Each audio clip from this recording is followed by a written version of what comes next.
जितने भी नए साथी फर्स्ट टाइम हमारे गेस्ट जितने भी आए हैं, हम दिल की गहराइयों से आप सबका स्वागत करते हैं। मैं स्वागत करता हूं मेरे सभी वाइटल अचीवर्स का, beginner, starter, opener, eagle, runner, winner का। मेरे स्टार अचीवर का भी मैं स्वागत करता हूं। मेरे जितने भी रॉयल्टी अचीवर हैं, मेरे जांबाज साथी, मैं सबका स्वागत करता हूं। गोल्ड का, स्टार गोल्ड का, प्लेटिनम का, स्टार प्लेटिनम का। मैं वेलकम करता हूं मेरे जांबाज पर्ल अचीवर्स का। ऑल पर्ल अचीवर, सारे शानदार चेहरे मुझे दिखाई दे रहे हैं। उस स्टार पर्ल अचीवर का भी हम वेलकम करते हैं। हम वेलकम करते हैं आपके बीच में ऑल एम्ब्राल्ड अचीवर्स का। बड़े खूबसूरत एम्ब्राल्ड हमारे चेहरे दिखाई दे रहे हैं। तो सभी एम्ब्राल्ड अचीवर्स का जो हम वेलकम करते हैं, हम स्टार एम्ब्राल्ड अचीवर्स का वेलकम करते हैं। डीके सिंह साहब का, सुल्तानपुर यूपी से, जो एक टीचर के साथ साथ, टीचिंग के साथ साथ जो है आरसीएम बिजनेस को पार्ट टाइम किया और फास्टेस्ट ग्रोइंग एक लीडरशिप क्वालिटी अपनी लेके आए और फास्टली जो है वो गए स्टार एम्ब्राल्ड अचीवर का उन्होंने ये लेवल अचीव किया। बधाई के पात्र हैं। हम वेलकम करते हैं इसी कड़ी में star emerald achiever Suresh Yadav साहब मऊ से हमारे बीच में हैं। हम वेलकम करते हैं जर्नैल सिंह खालसा जी, स्टार एमराल्ड अचीवर पंजाब से हमारे बीच में हैं। हम वेलकम करते हैं आदरणीय हमारे चाचा जी, चरण स्पर्श करते हैं चाचा जी को, शिव कुमार शर्मा जी हमारे बीच में है, स्टार एमराल्ड अचीवर। हमारे बीच में ग्रेट पर्सनैलिटी कपल, शानदार couple, mister and Mrs Rakesh Arora साहब, जो हमारे एक शानदार रूबी लेवल के अचीवर हैं। वेलकम करते हैं हम अरोड़ा साहब का भी दिल की गहराइयों से। हम वेलकम करते हैं एक और ग्रेट डायनेमिक पर्सनैलिटी, जो प्लानिंग के मास्टर और बहुत कर्मठ, मेहनती, ईमानदार व्यक्ति, श्रीमान शैलेंद्र दिंगड़ा साहब का हम वेलकम करते हैं। रूबी अचीवर हमारे हमारे सबके ग्रेट पर्सनैलिटी, हम सबके गुरु, एक ऐसा गुरु जो प्लानिंग और वर्किंग दोनों चीजों को जो है साथ साथ लेके चलता है और हर किसी से प्यार करने वाला वो व्यक्ति, जिसके चेहरे पे कभी निराशा नहीं, कभी गुस्सा नहीं, हमेशा पोलाइट रह के हर चीज को, हर समस्या को आराम से समझाने वाला वो व्यक्ति हमारे बीच में। हम सबके ग्रेट सीनियर अपलाइन श्रीमान राकेश शर्मा साहब को हम प्रणाम करते हैं, स्वागत करते हैं आज के इस शानदार अपॉर्चुनिटी प्रोग्राम में। और अब बारी है उस पर्सनैलिटी की जिसको मैंने कई साल पहले सुना। एक ऐसी पर्सनैलिटी जिसको सुनते ही मेरे रोंगटे खड़े हो गए थे। एक ऐसी पर्सनैलिटी जिसको मैंने कई साल पहले सुना। सन 2002 की ये बात है, जब मैंने उनको सुना और सुनते ही मुझे ये लगा कि प्रमोद गुलाटी तो बिल्कुल सही हाथों के अंदर आया है। और मैंने जब अपनी उनकी एजुकेशन के ऊपर काम करना शुरू किया, उनकी बताई हुई बातों को जब मैंने उसके ऊपर मैंने इम्प्लीमेंट किया, तो मुझे रिजल्ट मिलने शुरू हुए। और वो रिजल्ट जो है मुझे आज जहां तक लेके पहुंचे, रूबी स्टार के लेवल तक लेके पहुंचे। आप भी यदि उनकी बताई हुई बातों को इम्प्लीमेंट करेंगे, क्योंकि मेरे भाई 2 कान परमात्मा ने दिए हैं, सुनने के लिए एक भी बहुत था। बहुत लोग 2 कानों का मिसयूज कर जाते हैं, एक से सुन के दूसरे से निकाल देते हैं। लेकिन बहुत लोग ऐसे हैं जो इससे सुन के और यहां दिल तक लेके जाते हैं। ये इंडस्ट्री दिमाग लगाने से नहीं, दिल लगाने से चलती है। जितने भी लोग हैं जिन्होंने दिल लगाया, आज वो इस इंडस्ट्री में बेताज बादशाह है। और एक ऐसी पर्सनैलिटी जो बहुत तगड़े बिजनेसमैन ऑलरेडी हैं, ऑलरेडी जिनका बहुत तगड़ा बिजनेस है, ऑलरेडी जिनकी, अगर मैं प्रॉपर्टी की बात करूं, जमीन जायदाद की बात करूं, तो हरियाणा के वो रहने वाले। और अगर मैं एग्रीकल्चर लैंड की बात करूं, सारी कमर्शियल लैंड, मेरी काफी बातचीत होती है सर के साथ में, तो बहुत ऑलरेडी बहुत तगड़ा उनका जो है व्यवसाय है। पैसे को लेके कोई चैलेंज नहीं है, पैसे को लेके कोई भी चैलेंज नहीं है। वो इस इंडस्ट्री के अंदर आए ताकि मैं हिंदुस्तान के एक आम से आम आदमी को खास बना सकूं। और आज हमारी मुलाकात एक ऐसी ग्रेट पर्सनैलिटी से होने जा रही है। बहुत ज्यादा समय ना लेते हुए मैं इनवाइट करता हूं आपके बीच में एक ऐसे ग्रेट पर्सनैलिटी, आरसीएम बिजनेस के sapphire, core leader, senior core leader, और उसके साथ साथ एंटरप्रेन्योर, और उसके साथ साथ बहुत तगड़े businessman. I invite, please happy welcome. आप जोरदार तालियों के साथ स्वागत कीजिए। जहां भी आप बैठे हैं ताली जबरदस्त बजनी चाहिए, ताकि आपके फैमिली मेंबर्स भी इकट्ठे हो जाएं यहीं पे। खूब जोरदार तालियों के साथ स्वागत करते हैं श्रीमान कदम सिंह राठी साहब का। Welcome sir. Thank you Gulati साहब। Welcome sir.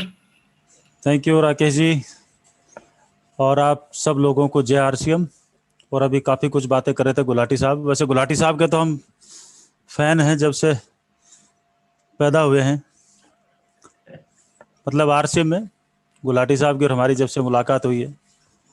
और राकेश शर्मा साहब हमारे जिगर के टुकड़े समझ लीजिए।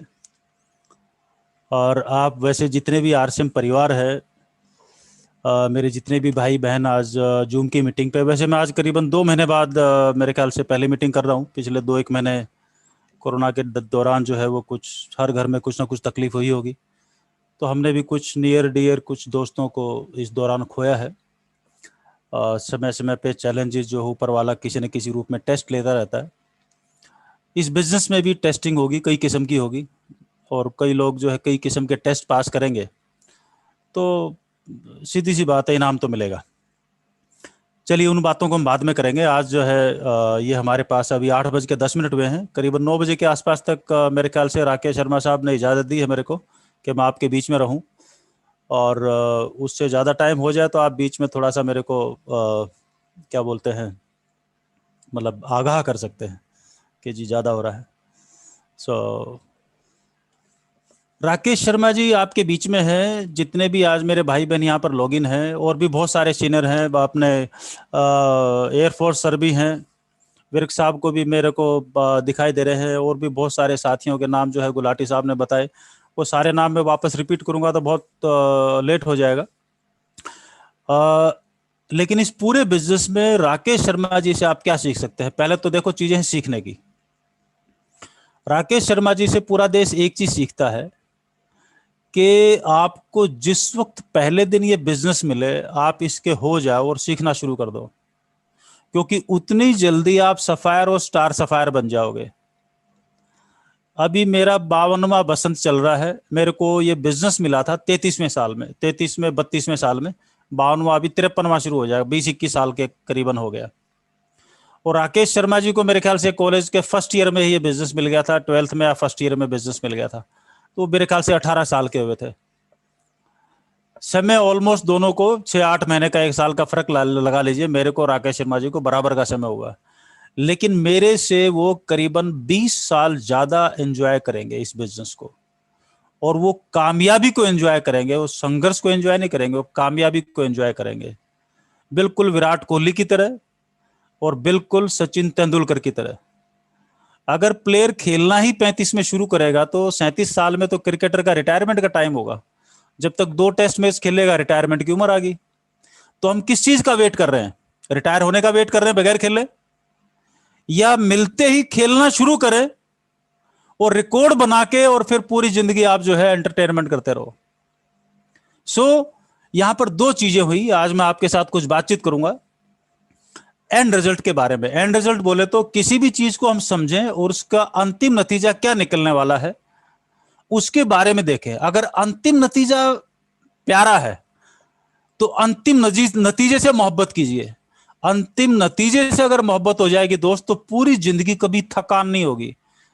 चाहे आप कोहली वाला काम कर लीजिए, चाहे आप विराट वाला काम कर लीजिए, चाहे आप हिमालय पे चढ़ लीजिए, चाहे आप आरसीएम में राकेश शर्मा जी और गुलाटी साहब की तरह, मुकेश जी की तरह, प्रहलाद जी की तरह, वत्स साहब की तरह, जितने भी धुरंधर जिनके भी आपने नाम सुने हैं, आपको थकान नहीं होने वाली। आप दुनिया का कोई भी काम कर लीजिए, बस अंतिम नतीजे से अंतिम नतीजा बिल्कुल साफ साफ नजर आना चाहिए। अगर अंतिम नतीजा नजर नहीं आएगा और उस अंतिम नतीजे से मोहब्बत नहीं होगी, तो हर छोटी सी तकलीफ के ऊपर और कई गुना तकलीफ होने वाली है। हर आदमी खराब नजर आएगा, हर प्रोडक्ट खराब नजर आएगा, हर डायरेक्ट सेलिंग खराब आएगी, दूसरी कंपनियां नजर आएंगी, लाल पीला नजर आएगा, हरा काला नजर आएगा, अपलाइन खराब नजर आएगी, और डाउनलाइन तो उससे भी ज्यादा खराब आएगी नजर। राइट, डाउनलाइन बोले तो जो टीम हम जिसका निर्माण करते हैं। और कई लोगों को तो मैंने बरसों जो है कहते सुना कि कुछ ढंग के लोग बन जाए तो मेरा काम हो जाए है ना। तो ऐसे लोगों को तो मेरा एक ही कहना है कि भाई तू ढंग का हो जा, ढंग के अपने आप आ जाएंगे। राइट, खैर anyway, it's a part of joke. तो अंतिम नतीजे की हम बात करेंगे, कुछ समस्याएं हैं जीवन में उनके समाधान की बात करेंगे। ये 2 चीजें होगी, और इन 2 चीजों के साथ मैं लास्ट में आपके साथ इस बिजनेस को करते वक्त एक गूढ़ रहस्य की आपके साथ बात करूंगा। उसका आप जो है वो मैं बगैर स्लाइड के आपके साथ बात करूंगा, 4-5 मिनट आपके साथ। अभी बीच में मैं कुछ स्लाइड शेयर आपके साथ करूंगा, और पूरा जो ये 30, 35, 40 मिनट का जो समय है, ये आप कोशिश कीजिए, आप जितना भी रिलैक्स हो सकते हैं, जितना भी आराम से अटेंटिव होके, बीच में 2-4 हो सकता है कोई क्वेश्चन वगैरह करूँ तो आप जो है उसको कोई चीज नोट करने वाली हो पूरी मीटिंग में, अगर 1-2 चीजें भी, an idea can change your life और my life, anybody's life, right. So वो आइडिया कब, कहां, किसके माध्यम से, कैसे मिलेगा, कोई नहीं जानता। सो आज का जो पहला सबक है आज की मीटिंग का, वो ये है कि जिसकी उम्र 18 साल में, 20 साल में, 22 साल में, 25 साल में, जिस दिन पहले दिन आपको ये बिजनेस मिला है, उसी दिन से इसके हो जाइए। अंतिम नतीजा मैं आपको बता दूंगा आज, उस अंतिम नतीजे से मोहब्बत कर लीजिए और टाइम बर्बाद मत कीजिए। आप राकेश शर्मा जी के भी रिकॉर्ड तोड़ देंगे। सबसे कम उम्र के सबसे प्यारे, सबसे हंसमुख, सबसे हैंडसम अचीवर कहलाएंगे आप। और क्योंकि 20, 22, 25 तक आप अचीवर बन जाएंगे तो शादी भी आपकी चॉइस से होगी दोस्त। और अगर अचीवर नहीं बने तो भैया फिर बचा खुचा मिलेगा, बस सीधी सी बात है, राइट। तो अब जिंदगी अपनी पसंद की जीनी है या लोगों की पसंद की, यह भी हमें तय करना है, राइट। सो मैं आपके साथ बातचीत शुरू करूं, मैं एक बार एक मेरी स्लाइड शेयर कर देता हूं, 2-4 स्लाइडों पे चलेंगे और फिर जो है, चलिए 1 मिनट में वापस हटाता हूं, शायद कंप्यूटर की साउंड नहीं आई।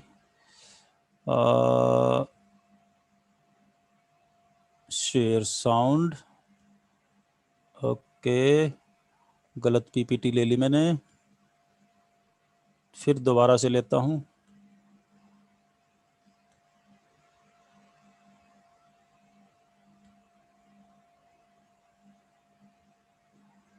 अब ठीक है।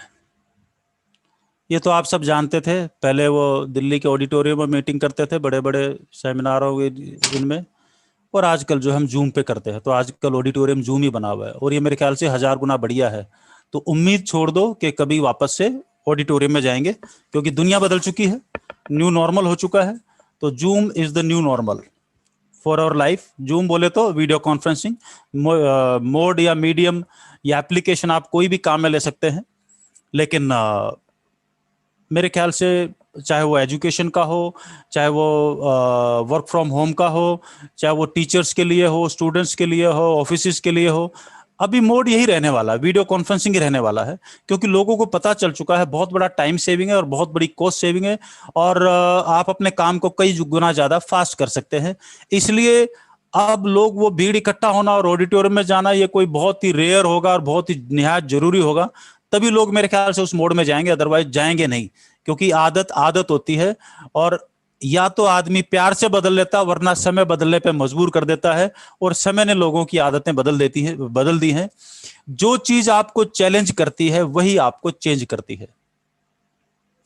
अब सबसे बड़ा जो चेंज है यहां पर, वो चेंज ये है आदतों में बदलाव लाना ही उनको सबसे बड़ा चैलेंज है किसी भी आदमी के लिए। दुनिया में, धरती के ऊपर किसी भी देश में सबसे बड़ा चैलेंज है वो है अपनी आदतों में बदलाव लाना। अगर एक आदमी को समझ में आ जाए कि जो काम मैं कर रहा हूं उस काम के बीच में मेरी ये आदत बाधा बन रही है, अगर उसको ये बात पकड़ में आ जाए, और तो वो उसको चेंज करने के लिए जो उसका संघर्ष है, बस यही संघर्ष है, बाकी कुछ संघर्ष नहीं है, राइट। और वही जो चेंज है वही उसमें सारा चेंज लाके दे देगा। वही जो चैलेंज उस आदत को बदलने में रहेगा वही उसकी पूरी जिंदगी को बदल के रख देगा। मैं यहां पर जो है वो आपके साथ एंड रिजल्ट की बात कर रहा था, अभी एंड रिजल्ट पे मैं आऊंगा। एंड रिजल्ट की मैं बात करूं, आप देखो एक बात को पकड़ते हैं हम सब, जितने भी भाई बहन अभी यहां पर बैठे हैं। आपने और हमने अपने बच्चों को स्कूल में भेजा था, जब स्कूल में हमने भेजा था, जैसे हम लोगों को इनवाइट करते हैं आरसीएम की मीटिंग के लिए, उनको ज्वाइन कराते हैं, कर लीजिए, बहुत अच्छा है, ऐसा है, वैसा है, पूरे इंडिया में है, इतने डिपो है, इतने पिकअप सेंटर है, इतने प्रोडक्ट हैं, इतनी इनकम है, इतना, ये सब कुछ गाथाएं करते हैं। तो हम क्या करते हैं, अलग अलग तरीके से एंड रिजल्ट बताने की कोशिश करते हैं, लेकिन कुछ बच्चों को समझ में आती, कुछ को नहीं समझ में आती। बिल्कुल वैसे ही जैसे हमारे घर में 3 बच्चे हैं, एक ही मम्मी के हैं और एक ही पापा के हैं, एक ही परिवार के हैं। तीनों बच्चों को मां बाप ने एक ही चीज बोली कि बेटा, विजन दिखाने की कोशिश की कि बेटा स्कूल में चला जा, राइट। क्योंकि जैसे ही उसको बोला स्कूल में जा, तो हर बच्चा रोया है, तकरीबन 99.99%। 1-8% अपवाद हैं जो बच्चे स्कूल में जाने के नाम पे पहली बार खुश हुए थे। अच्छा, वो भी इसलिए हुआ होगा क्योंकि उसका बड़ा भाई बहन कोई जा रहा होगा और वो लड़ाई कर रहा होगा, इनकी तरह ये रोजाना ड्रेस पहन के मेरे को भी जाना है, तो उनके साथ जाने की जिद करता होगा वो।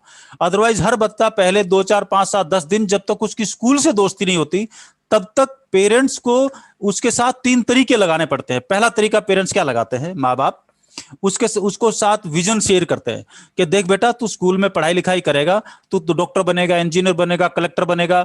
हम जिस किस्म के लोग अभी जो मीटिंग में हैं, इनमें से किसी रेयर माँ बाप ने ही बोला होगा अपने बच्चे को कि तू बड़ा होके बिजनेसमैन बनेगा, ये किसी ने नहीं बोला। लेकिन सब ने यह जरूर बोला कि तू डॉक्टर बनेगा, इंजीनियर बनेगा, क्योंकि हम जो हैं, हमारी आदत जो है वही तो हम आगे डुप्लीकेट करेंगे। बिल्कुल सिंपल। लेकिन अगर यही बच्चा अंबानी के घर में होता तो उसके माँ बाप क्या बोलते, तो आगे चल के तेरे को बहुत बड़ा बिजनेस संभालना है, या मेरे बिजनेस को 1000 गुना और ज्यादा बड़ा करना है, या तेरे को कोई बड़ी फैक्ट्री। तो शब्दावली में बदलाव होता। अब बच्चे ने बात समझ में उसको आई तो वो चुपचाप स्कूल जाने लग गया। नहीं समझ में आई तो माँ बाप ने दूसरा पैटर्न लगाया, दूसरा पैंतरा लगाया। तो माँ बाप ने उसको क्या बोला कि ले भाई, ये ले टॉफी ले, स्कूल जाएगा तो एक टॉफी, और स्कूल से आने के बाद घर में एक और टॉफी। तो बच्चा टॉफी के चक्कर में स्कूल में गया, स्कूल में अंडरस्टैंडिंग होगी टीचर के साथ, बाकी बच्चों के साथ, और वापस आया था एक टॉफी। तो टॉफी के चक्कर में धीरे धीरे धीरे धीरे स्कूल से विजन मिल गया।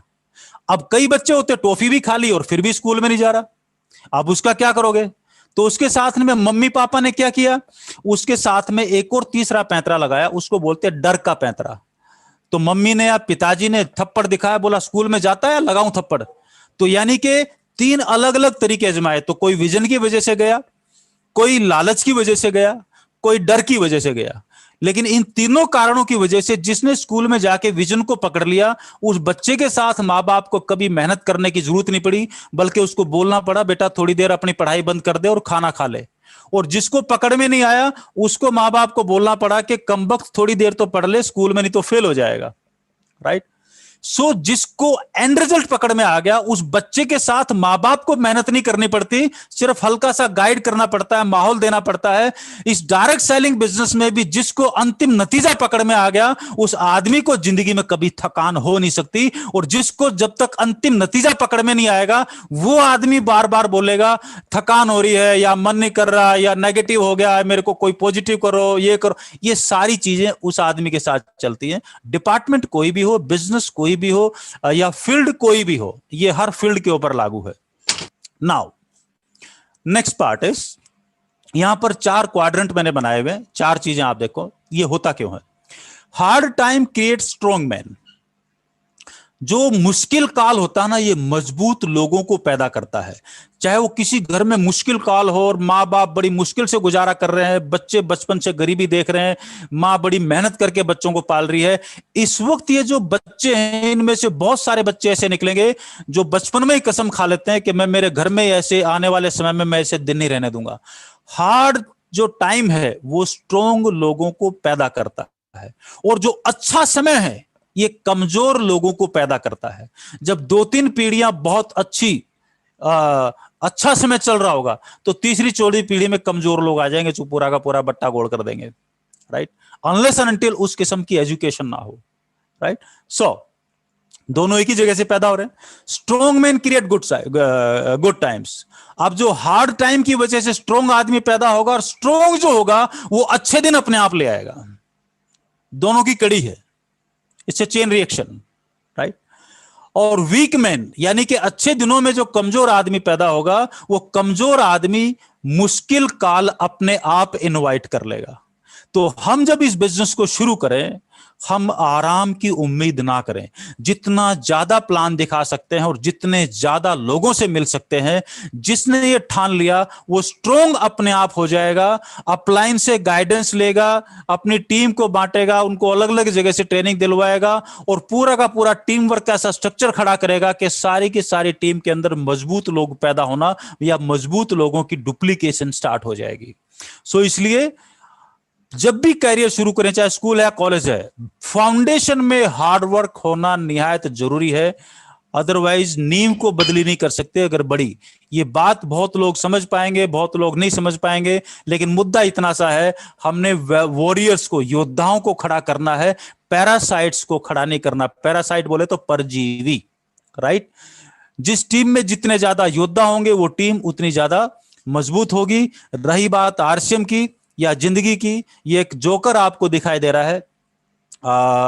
आपने सर्कस में देखा होगा, कई जगलर बोलते हैं इसको, जोकर तो नहीं बोलते, जगलर बोलते हैं इसको। अब जगलर को हिंदी में क्या बोलेंगे ये मुझे नहीं मालूम ना। कई बार आपने देखा होगा 4-5 बॉल लेता है, कहीं मॉल के बाहर खड़ा होता है, चारों पांचों बॉल्स को ऊपर नीचे फेंकता रहता है और कोई भी बॉल नीचे नहीं गिरती, एक से फेंकता है, दूसरे में पकड़ता है, इसको इसमें इसमें उसमें, ऐसा बड़ा गजब का जो है साइकिल चलाता है। अगर कोई बॉल नीचे गिर भी जाए तो इसकी सेहत पर फर्क नहीं पड़ता, क्योंकि सारी की सारी बॉल्स रबड़ की होती हैं। कोई नीचे गिरती भी है तो 1 मिनट रुक के वापस पकड़ता है और फिर अपना गेम जो है वापस स्टार्ट कर देता है, डजंट मैटर। लेकिन लाइफ थोड़ी सी उल्टी है। हमारी लाइफ में भी 5 बॉल्स हैं। इन 5 बॉल्स में सबसे जो पहली बॉल है हमारी, वो है बिजनेस। बिजनेस की बॉल है, बिजनेस है, जिंदगी में कई बार गिरता है, कई बार उठता है। बच्चन साहब को ले लो, चाहे वारन बफेट को ले लो, चाहे टाटा जी को ले लो, हर आदमी का बिजनेस नीचे गया है, ऊपर गया है। यानी कि ये जो बिजनेस नाम की बॉल है, अगर एक बार गिर जाए, टूट जाए, तो वापस रीबिल्ड हो जाती है। बिजनेस को रीबिल्ड किया जा सकता है। तो बिजनेस जब कम ज्यादा हो तो चेहरे पे शिकन नहीं आनी चाहिए, वो बिजनेसमैन का नेचर है। आम आदमी का छोटी मोटी दुकान में जब लॉस होगा तो उसके चेहरे पे इतनी उदासी होती है कि उसका पूरा बाजार पड़ सकता है, उसके मां बाप और अड़ोसी पड़ोसी पड़ सकते हैं, राइट। और हम कौन हैं? हम आम आदमी से बिजनेसमैन का कन्वर्जन के ट्रांजिट फेज में हैं। हम आम आदमी से, क्योंकि हम सब के मां बाप या तो नौकरी पेशा वाले हैं या किसान हैं। इसी तरीके से हम जितने भी परिवार हैं, उन्हीं के आसपास के हम जो है जितने भी हैं, ना तो आप बिरला जी की औलाद हो और ना मैं टाटा जी की औलाद हूं, राइट। हम सभी से, तो हमारा ट्रांजिशन कहां है? एक आम आदमी से एक बिजनेसमैन फैमिली में हम सबका कन्वर्जन होने जा रहा है, राइट। तो हमारे लिए बहुत जरूरी है। दूसरा है फ्रेंड्स। जिंदगी में कई बार लोग नाराज होते हैं, किसी न किसी बात पे हो जाते हैं नाराज। हो 2 साल 4-5 साल नाराजगी चली, जब गलतफहमी दूर हुई तो वापस इकट्ठे हो गए, कोई फर्क नहीं पड़ता, वापस बॉल रिबिल्ड हो जाती है। प्रॉपर्टी है, कभी आएगी कभी जाएगी, कभी नफा न कभी नुकसान, कोई फर्क नहीं पड़ता, वापस रिबिल्ड हो जाएगी। लेकिन 2 चीजें हैं दोस्त, एक परिवार और एक हेल्थ। परिवार में किसी वजह से नाराजगी होगी, तू मैं होगी, नौबत तलाक की होगी, तो पूरी जिंदगी बिखर गई। बच्चा इधर, पत्नी इधर, खुद इधर, और पूरा का पूरा लफड़ा, और जिंदगी में कोई भी काम करने का मजा नहीं आएगा क्योंकि परिवार साथ में नहीं है। और सबसे जो आखिरी बॉल है वो है हेल्थ। जिंदगी में ये नहीं रही। अभी पिछले 2-3 महीने में आप सब ने अपने अड़ोस पड़ोस, आजू बाजू, बहुत लोगों ने जो है अपने जान पहचान वाले लोगों को खोया होगा, राइट। अगर हेल्थ ही नहीं रही, उसके पास अब कितनी भी धन है, कितनी भी दौलत है, कैसी भी पिन है, चाहे कुछ भी है, अब वो किसी भी काम की नहीं है, राइट। और इसलिए किसी बड़े शायर ने लिखा है, हर किसी को मुकम्मल जहां नहीं मिलता, कभी जमी तो कभी आसमान नहीं मिलता। अचानक पता लगेगा किसी आदमी के पास बहुत पैसा है तो उसके पास सेहत नहीं है, राइट। वो उसको डायबिटीज भी है, ये ब्लड प्रेशर भी है, और भी 15 बीमारियां इकट्ठी करके बैठा है, लेकिन पैसा बहुत है, राइट। एक तरफ पैसा बहुत है, दूसरी तरफ बीमारियां बहुत है, राइट। पैसा है, पता लगा शादी नहीं हो रही, राइट। शादी हो रही है, पता लगा बच्चे नहीं है, बच्चे हैं, पता लगा नालायक हैं, पढ़ते नहीं है, राइट। तो कभी कुछ, यानी कि कोई ने कोई कोना किसी न किसी का वीक रहता है। लेकिन आज हम उस बिजनेस के बारे में बात कर रहे हैं दोस्त, direct selling business, RCM business, जिसके अंदर जैसे ही आप आओगे तो सबसे पहले जो सबसे इंपॉर्टेंट जो बॉल है वो है हेल्थ।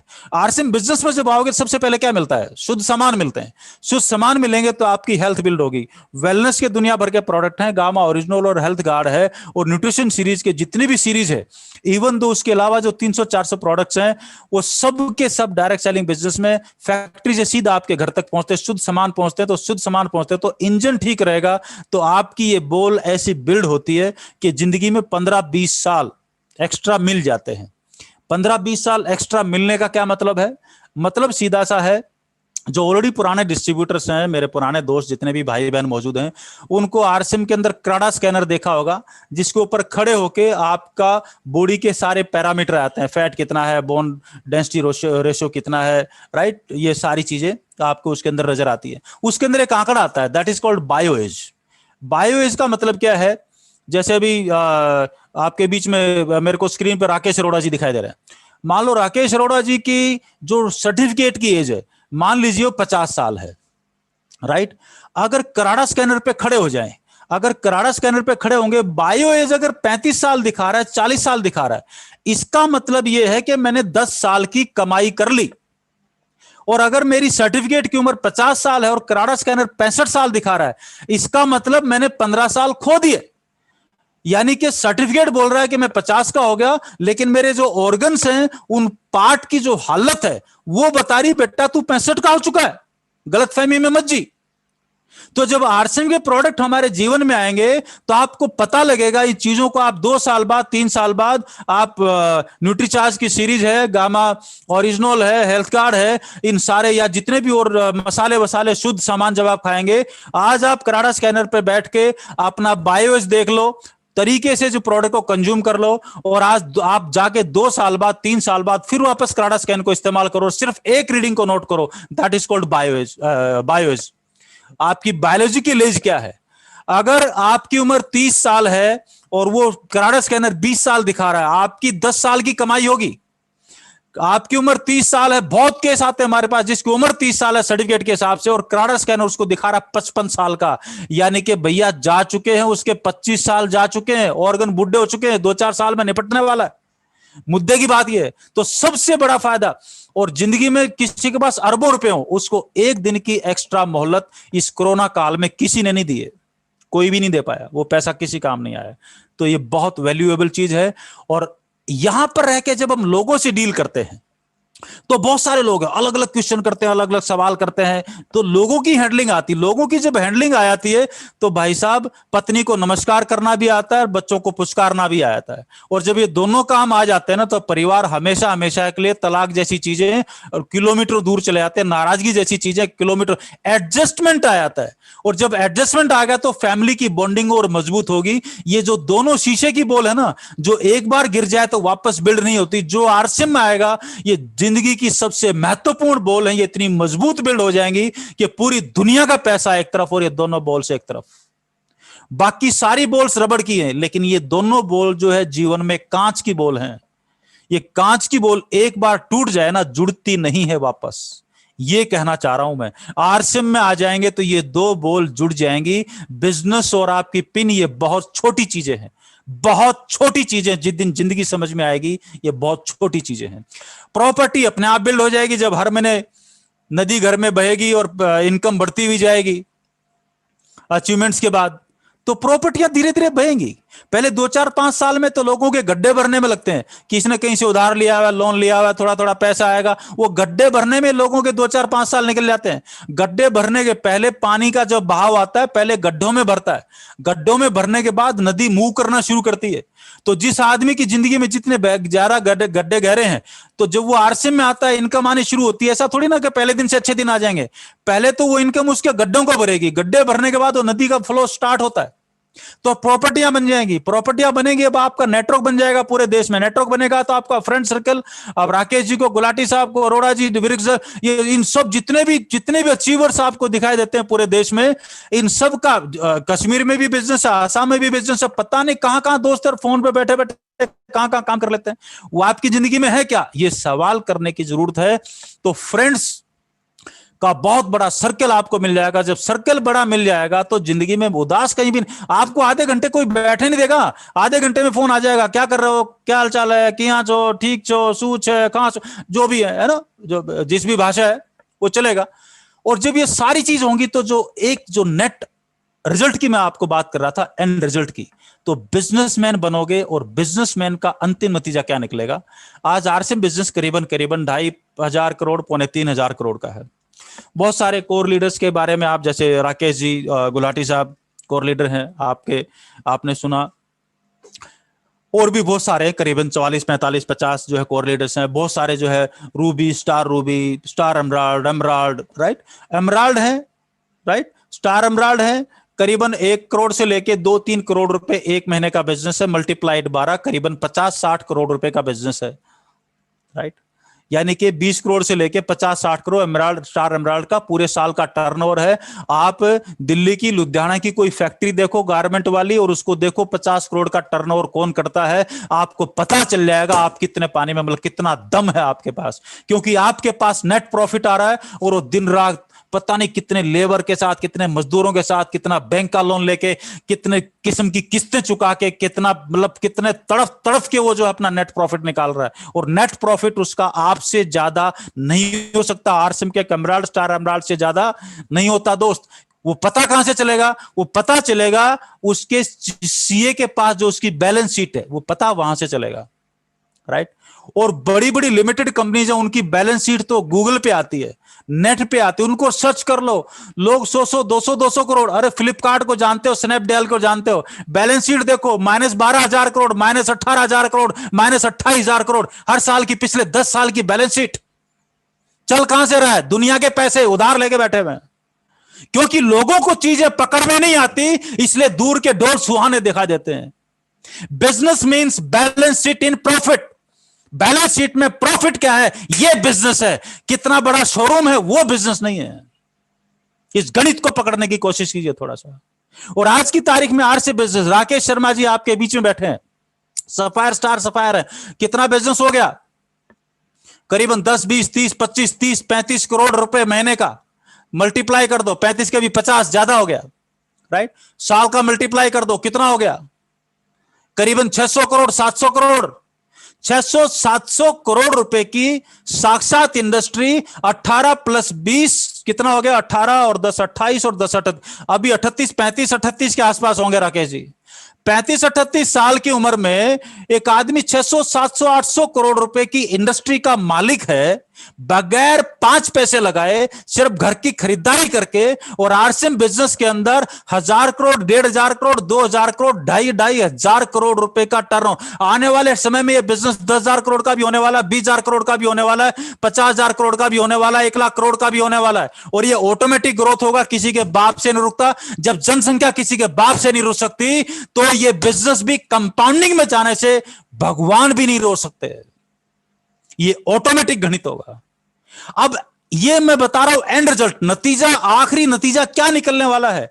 जो बच्चा स्कूल कॉलेज में टॉपर है, डॉक्टर इंजीनियर बला बला बला बला, वो अंतिम नतीजा है उसका। बिजनेसमैन बनेगा, नेता बनेगा, वो बाद में उसकी चॉइस है। लेकिन डॉक्टर या इंजीनियर एंड रिजल्ट है उसका, या लॉयर या जो भी कुछ है, राइट, जो भी उसकी चॉइस है, वो अपने आप घटित होगा। तो यहां पर ये चीजें अपने आप घटित होंगी इस रास्ते पे चलते चलते। अब यहां पर आप इस रास्ते पे पार्ट टाइम चलते हैं या फुल टाइम चलते हैं, it is your choice, it is your choice. Full time चल रहे हैं तो दिन में अगर 10 प्लान दिखा रहे हैं तो मैं मान लूंगा फुल टाइम चल रहे हैं। और अगर फुल टाइम चल के भी दिन में एक जूम मीटिंग नहीं कर रहे या किसी को प्लान नहीं दिखा रहे, तो मैं मानता हूं आरसीएम बिजनेस कर नहीं रहा। इसको मैं लास्ट स्टेप पे लेके आऊंगा जब मीटिंग खत्म करूंगा, इस टॉपिक को मैं लास्ट में। तो चूज कैसे करें, अपने आप को पहचाने कैसे कि मैं कहां पर हूं, कितने पानी में हूं, क्या कर रहा हूं, राइट।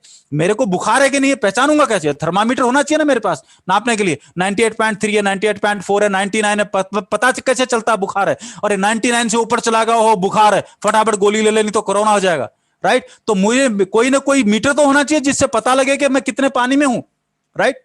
सो कहने का मतलब यह है कि इस बिजनेस में एक मुकम्मल जहां की ओर बढ़ते हैं हम, डायरेक्ट सेलिंग बिजनेस में, आरसीएम बिजनेस में, राइट। बाकी सब बातें हैं, बातों का क्या, जितनी मर्जी कर लीजिए और जैसे मर्जी कर लीजिए, राइट। आदमी जब परेशान होता है तो दुनिया को दोष देना शुरू कर देता है, जब खुश होता है तो दुनिया के दोष गुण जो है वो छुप जाते हैं। तो विपरीत जब काल है तब ही आदमी की पहचान होती है, और उफनते हुए समंदर में ही नाविक की पहचान होती है। अभी दुनिया उफली हुई है, राइट। सो अब आपकी पहचान है। और हालात कुछ ऐसे हो गए इस वक्त, ना तो रिश्तेदार, ना कोई बिजनेस सर्कल, ना सरकार, ना बैंक, कोई भी मदद करने की स्थिति में हाल फिलहाल पिछले 1-1.5 साल और अगले कई साल कोई इस पोजीशन में है नहीं। तो ऐसी स्थिति में ऐसा क्या करें कि हमें जिंदगी में किसी की जरूरत ना पड़े।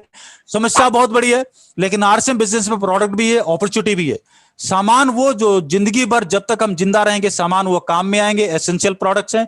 अपॉर्चुनिटी वो जो मैंने अभी अंतिम नतीजा आपको बताया, इस किस्म के नतीजे आपकी जिंदगी को मिलने वाले हैं। ये दोनों के दोनों आपके पास आरसीएम में मौजूद हैं। ऑफर बीच में आते रहते हैं, गाड़ी का, घोड़े का, विदेश यात्राओं का, इन सब का।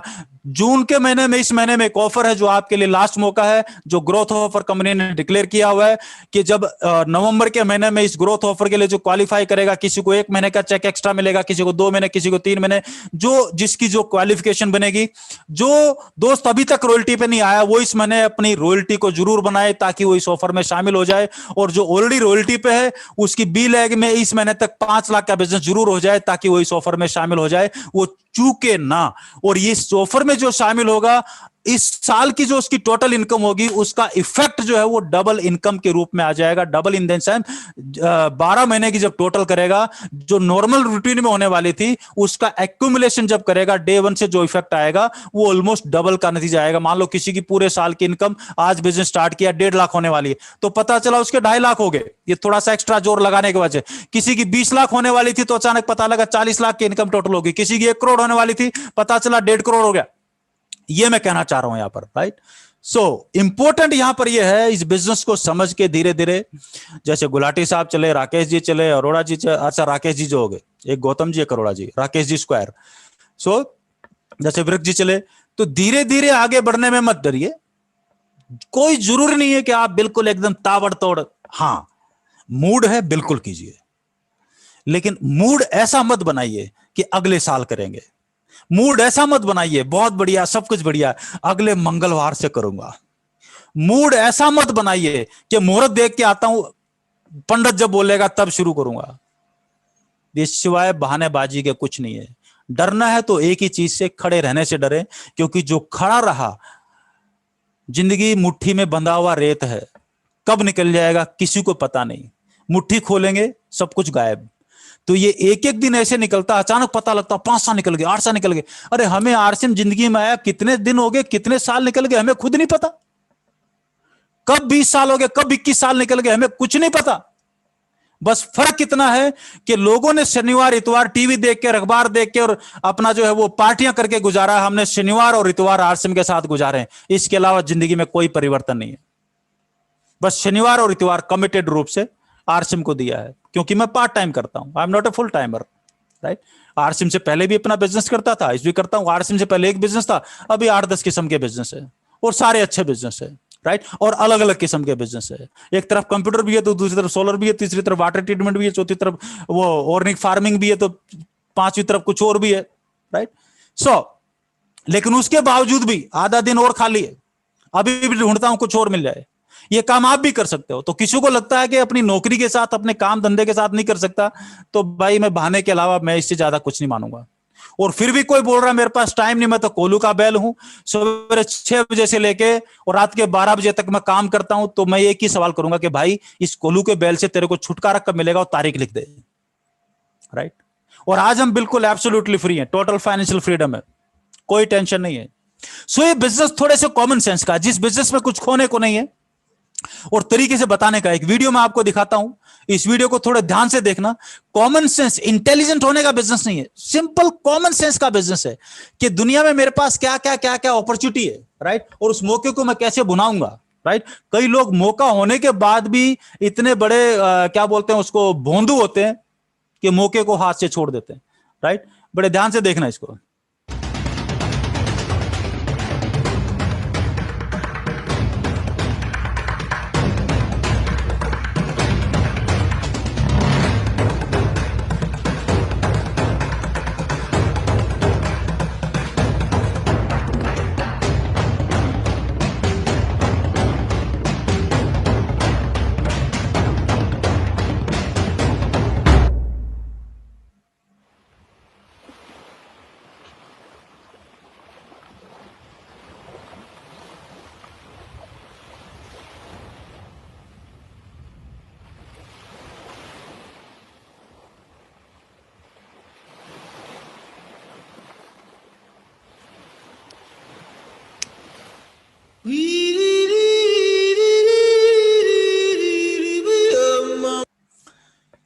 एक आदमी को जंगल में पकड़ लिया आदिवासियों ने और उसको आग पे पकाने की तैयारी करने लगे, लेकिन उन्होंने पत्थर वत्थर रगड़े, आग जली नहीं, तो उन्होंने इसको छोड़ दिया। बोला जा यार, आग तो है नहीं, तेरा करेंगे क्या, राइट, हमें तो ताजा ताजा खाना होता है पका के।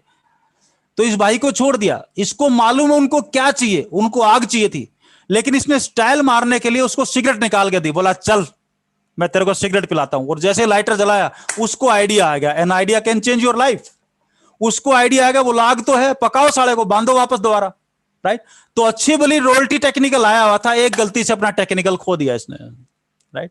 यही कहना चाह रहा हूं, आरसी में कॉमन सेंस क्या है? बाजार की दुकान छोड़ के आपको आरसी की दुकान, इतनी सी तो कॉमन सेंस है, लेकिन लोगों के पास वो भी नहीं है। उसको भी गिरवी रख देते हैं कॉमन सेंस को, कि पहले आरसीएम चेक दे तो मैं अपनी सेहत के लिए सही सामान खरीदूंगा। इतनी भी कॉमन, जो जिस आदमी के पास इतनी कॉमन सेंस नहीं है, उसको अमीर बनने का, नेटवर्क खड़ा करने का, उसको लाखों रुपए महीने आने का राइट ही क्या है, उसको अधिकार ही क्या है?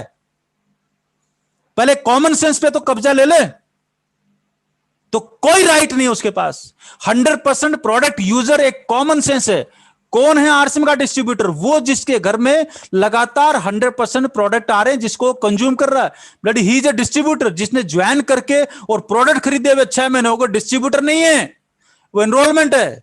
देश का नागरिक वो नहीं है जिसके पास आधार कार्ड है या राशन कार्ड है, वो तो सबूत है, कागज। वो तो कोई भी आके लादेन भी बनवा लेगा कल को। क्या देश का नागरिक हो गया क्या? देश का नागरिक वो है जो संविधान को फॉलो करता है, और आरसीएम का डिस्ट्रीब्यूटर वो है जो हर महीने 100% प्रोडक्ट यूज करता है, या जिसके घर में 5,000 10,000 के प्रोडक्ट जितने भी घर में काम आते हैं वो इस्तेमाल होते हैं, वो आरसीएम का डिस्ट्रीब्यूटर है। ज्वाइन करके जो बैठा है वो नहीं है। गलत फहमी है, लोग बोलते रहते हैं आरसीएम में डिस्ट्रीब्यूटर हूं, जुड़ा था 2 साल पहले, पता नहीं क्या हुआ, राइट। यही तो है, राइट। आरसीएम में ज्वाइनिंग तो 1-1.5 करोड़ लोगों की होगी। रेगुलर परचेजर कितने? मुश्किल से 15 लाख। वो 15 लाख डिस्ट्रीब्यूटर हैं दोस्त। यहां से ये लोग आगे बढ़ेंगे। तो ये बिल्कुल कॉमन सेंस का बिजनेस है, और जिस बिजनेस में कुछ खोने को नहीं है, राइट, दुनिया पूरी तरफ मदद करने के लिए तैयार है, कोई लेने को नहीं है, तो ऐसा कुछ क्या करे कि हमें जिंदगी में किसी की जरूरत ना पड़े, किसी की मदद की जरूरत ना पड़े। अब जिंदगी की समस्या क्या है? मैं बोलता हूं मत करो आरसीएम। पिछले 21 साल में मैंने आज तक एक भी दोस्त को नहीं बोला कि तू आरसीएम कर।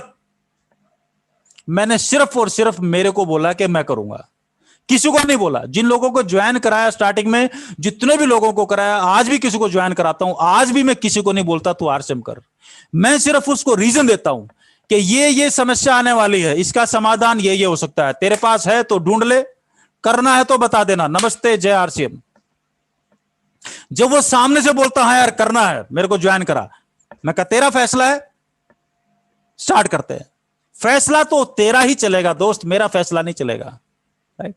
सो मैंने अपने आप को बोला है, आज मैं जितने भी साथी आप बैठे हो, आप, मैं किसी को नहीं बोल रहा आप आरसीएम करो, बोलूंगा भी नहीं, लेकिन मैं आपको रीजन और विजन देने की बात कर रहा हूं कि अगर आरसीएम नहीं करोगे तो किस किस्म की जिंदगी आपके सामने आने वाली है, उससे फाइट कैसे करोगे, उसका रास्ता ढूंढो। मैं आपसे रास्ते की बात कर रहा हूं, और अगर कोई रास्ता नहीं मिल रहा तो फिर रास्ता जो चूज है, जो सामने आपको मौका मिला है, उसको इतना मजबूत पकड़ो जैसे बिल्ली चूहे को पकड़ती है। अगर बिल्ली चूहे को एक बार पकड़ लेना, साक्षात भगवान भी आके खड़ा हो जाए तो उस बिल्ली के मुंह से चूहे को छुड़वा नहीं सकती है। तो आपको भी आरसीएम को इतना मजबूत पकड़ना है, उस मौके को इतना मजबूत पकड़ना है, दुनिया की कोई भी ताकत आ जाए आपसे उस मौके को नहीं छुड़वा पाए। मुद्दा यह है। नहीं तो 3 दिन बाद दूसरी कंपनी, चौथे दिन बाद 5वीं कंपनी, छठे दिन बाद चिटफंड वाली कंपनी, 8वें दिन डबल करने वाली कंपनी 24 घंटे आएगी। और लोग बोलते हैं जो है वो कंपनी चली तो नहीं जाएगी, ये तो नहीं चली जाएगी। अरे पहले, सबसे पहले अपने आप से पूछ, तू तो नहीं चला जाएगा? दुनिया में किसी और से जो मैं सवाल कर रहा हूं, वो सवाल सबसे पहले तो मेरे को अपने आप से करना है। मैं तो कहीं नहीं चला जाऊंगा। This is important, this question. इसलिए बोलते हैं सवाल ही जवाब है। दुनिया से सवाल मत पूछो, खुद से पूछ लो। हर समस्या का समाधान भीतर में घुसा हुआ है, हमारे भीतर में मौजूद है। ये एक वीडियो हर घर की समस्या है, एक आपको दिखा रहा हूं। अगर आपके पास में कूलर चल रहा है या पंखा चल रहा है तो 1-2 मिनट के लिए बंद कर लेना, क्योंकि वो चलता हुआ होगा तो इसमें थोड़ी सी ऑडियो आपको कम आ सकती है, सुनने में परेशानी हो सकती है। और कूलर पंखा हो तो थोड़ा या कान को नजदीक कर लेना, ध्यान से सुना एक बार आप। सी बात है। तो अब जो आदमी 75 का हो गया, उसने खुद अपनी लंबी उम्र की तैयारी ही नहीं करी, और जब उसने कोई तैयारी खुद नहीं करी है तो उसका परिवार या उसके समाज उनको कैसे तैयारी, वो कैसे तैयारी करेंगे? तो आपका ये कहने का मतलब है कि पहले तो शायद वो 60 साल तक जीता तो बहुत बड़ी बात थी, तो जब तक वो कमा रहा था वो जी रहा था, अब वो 80 साल तक जी रहा है। तो इसके जो परिणाम है वो भी इकोनॉमिक एंगल मुझे समझाइए। इसके इकोनॉमिक एंगल बहुत भयावह है। आज हिंदुस्तान में 60 साल की उम्र में आपने एक आदमी को रिटायर कर दिया। आदमी को अगर 80 साल तक जीना है तो 20 साल के लिए उसको अपना इंतजाम करना है। उसकी पत्नी 10 साल छोटी है तो 30 साल के लिए पत्नी के लिए इंतजाम करना है। औरतें आमतौर पे 5 से 7 साल ज्यादा जीती हैं, तो 35 साल के लिए उसे अपनी पत्नी के लिए फाइनेंशियल इंतजाम करना है और 20 साल के लिए खुद के लिए इंतजाम करना है। आज के इन्फ्लेशन में, आज की महंगाई में कितना भी पैसा आप एक जगह रख दीजिए, क्या वो 35 साल तक खींच सकता है? ये प्रैक्टिकल नहीं है। और जैसे जैसे उम्र बढ़ती जाती है उनके बच्चों की उम्र भी बढ़ रही है जी। जो आज 70-75 का होगा, बच्चे भी तो 50-55 के हो रहे होंगे। वो अपना बुढ़ापा देखेंगे, वो अपनी लड़की की शादी देखेंगे, वो अपने मकान की किस्त चुकाएंगे। तो जो पीढ़ियों के बीच की जो दूरियां हैं वो बढ़ती जाती हैं। ये इकोनॉमिक वजह से बढ़ रही है। इकोनॉमिक वजह से बढ़ रही हैं।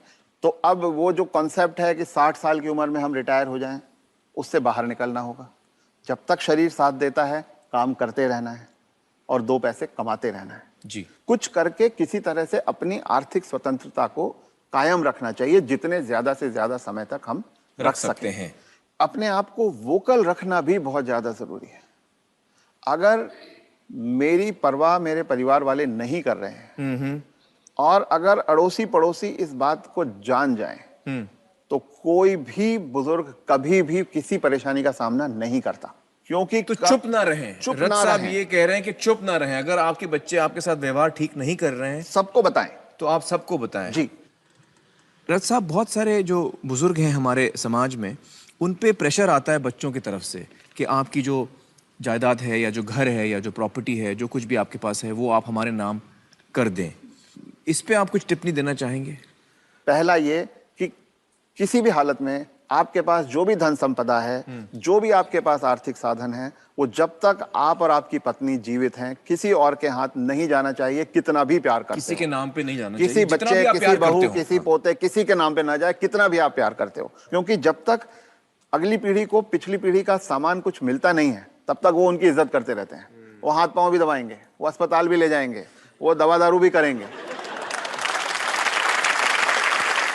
और वो ही माँ बाप सबसे ज्यादा सफर करते हैं जो अपने प्यार के कारण उमड़ते चले जाते हैं। मेरा बेटा, मेरी बेटी, मेरी बहू, मेरा पोता, जो ये मेरा मेरा करना जिसने शुरू किया, बस वहीं से उनके दुर्गति के दिन शुरू हो जाते हैं। इसलिए सबको ये ध्यान रखना चाहिए कि कुछ भी हो जाए, कोई प्रलोभन आए, कोई इमोशनल ब्लैकमेल हो, कुछ हो, उन्हें अपने पास अपनी चीज को रखना चाहिए। उन अपने बच्चों से शेयर करें तो अपनी मन की खुशी को शेयर करें, अपने पैसे को शेयर ना करें। जी बिल्कुल। सो मेरे ख्याल से काफी सारी चीजें आपको जो क्लियर हुई होंगी कि क्या हमारे साथ होने वाला और कौन सा समय हमारे सबके सामने आने वाला है।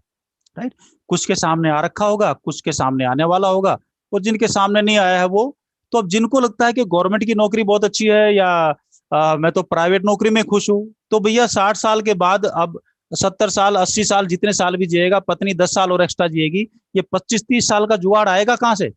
अगर ये तेरे पास जुगाड़ नहीं है तो कटोरा लेके जाएगा किसके पास? तो उस उम्र में अपने स्वाभिमान को एक साइड में रख के और ये उम्मीद रखेगा कि औलाद कटोरे में 2-4 रुपए डाल दे, तो जिन बच्चों को पाला है अब वो अपनी जगह मजबूर है। राइट, कोई भी बच्चा नहीं चाहता कि माँ बाप, हर बच्चा चाहता है माँ बाप की सेवा करे, लेकिन वो काल के हाथों मजबूर है।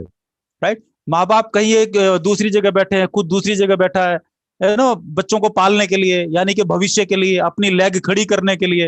राइट, उसके जो बच्चे उसकी लेग ही तो है, अच्छा आरसी में होता है लेग ए, लेग बी, लेग सी। राइट, तो आदमी किसका है? अपनी टीम का ध्यान रखता है। राइट, अपलाइन है तो अपलाइन को थोड़ी देर के लिए भूल के जो आदमी डाउनलाइन का ध्यान रखेगा वही तो फ्यूचर है, तो वही तो उसका भविष्य है। तो हम सब भी लोग भविष्य में लग जाते हैं। अब इस चीजों से मुक्ति चाहिए और रास्ता चाहिए, और भविष्य में बुढ़ापे में ऐसे दिन ना आए। तो एक चीज को, एक तो पेंशन को दिमाग से निकाल दो। जितने भी लोग अभी मीटिंग में बैठे हैं या जिनके भी घर में पिताजी भाई सरकारी नौकरी में है या जो सरकारी नौकरी की, मैं बोल रहा हूं करो, आपने पढ़ाई की करो, लेकिन दिमाग में सरकार की नौकरी क्यों घुसी हुई है? क्योंकि पेंशन को बंद हुए आज करीबन 20 साल होने वाले हैं। देश की किसी भी नौकरी में पेंशन नहीं है, लेकिन अभी तक सबकॉन्शियस माइंड में इतना गहरा घुसा हुआ है लोगों को लगता है कि सरकारी नौकरी में जाऊंगा तो मेरे को पेंशन मिलेगी। अरे भाई नहीं है, आर्मी को छोड़ के किसी की भी 2004 के बाद से पेंशन नहीं है कि घर में पड़ा रहेगा और खा लेगा। वो जुगाड़ तेरे को वहां पर भी करना है, प्राइवेट की तो छोड़ ही दो। तो जो सिक्योरिटी वाला एंगल था वो गायब हो चुका है, वो अभी देश में कहीं पर भी मौजूद नहीं है। नहीं है तो पूछ लो घर में कोई भी हो अपने आजू बाजू सरकारी नौकरी में। लेकिन अभी भी ये चीज सबकॉन्शियस माइंड में है, तो आदमी वहीं पर चला जा रहा है कि एक बार बस भर्ती हो जाऊं, कुछ भी हो जाऊं, जैसे मर्जी है ना, जमीन बेच दे, जायदाद बेच दे, घर बेच दे, बस सरकार में चपड़ासी भर्ती करा दे। कोई भी चपड़ासी घर क्यों करा दे, बस एक बार कोई भर्ती करा दे तो फिर तो मैं सरकार का दामाद बन जाऊंगा, काम करूंगा नहीं पड़े पड़े। ऐसे सारा आदमी नहीं होता, लेकिन 90% जो थॉट प्रोसेस है, तो लोग तो जो विचार जो है, जो विचार नाम का बीज है, कमाल तो उसी को करने वाले ना, तो बाकी जगह भी वैसे लफड़े करता है।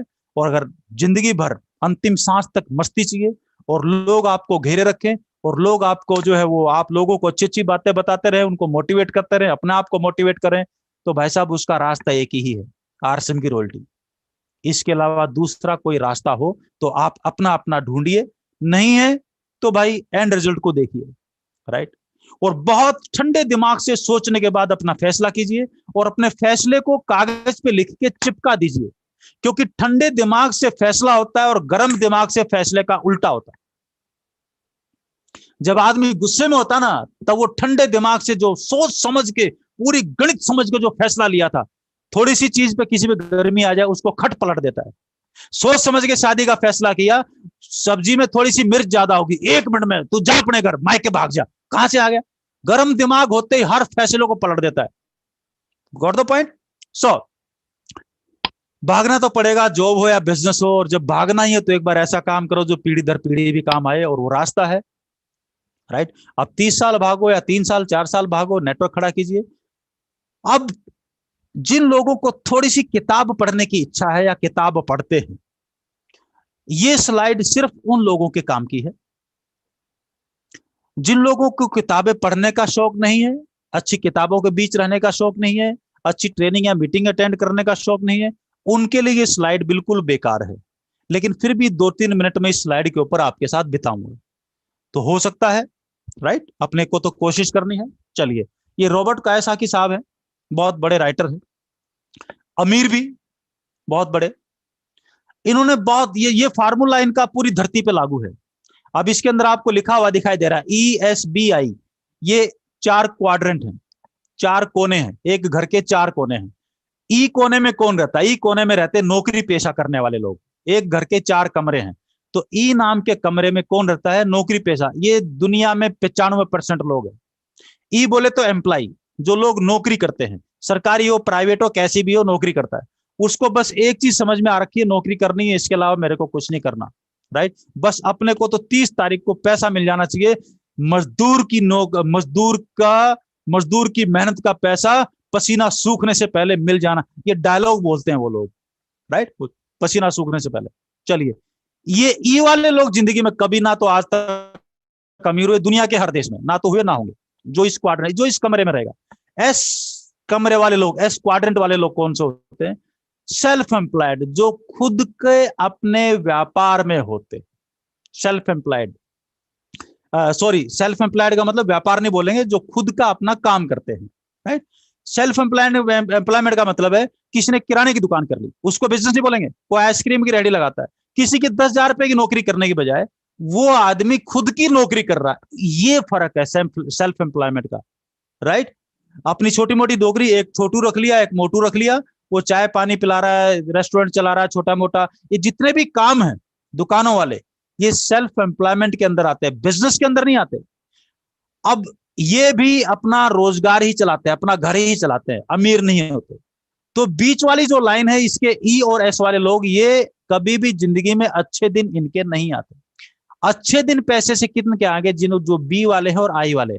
बी बोले तो बिजनेस ओनर। बिजनेस किसको बोलेंगे?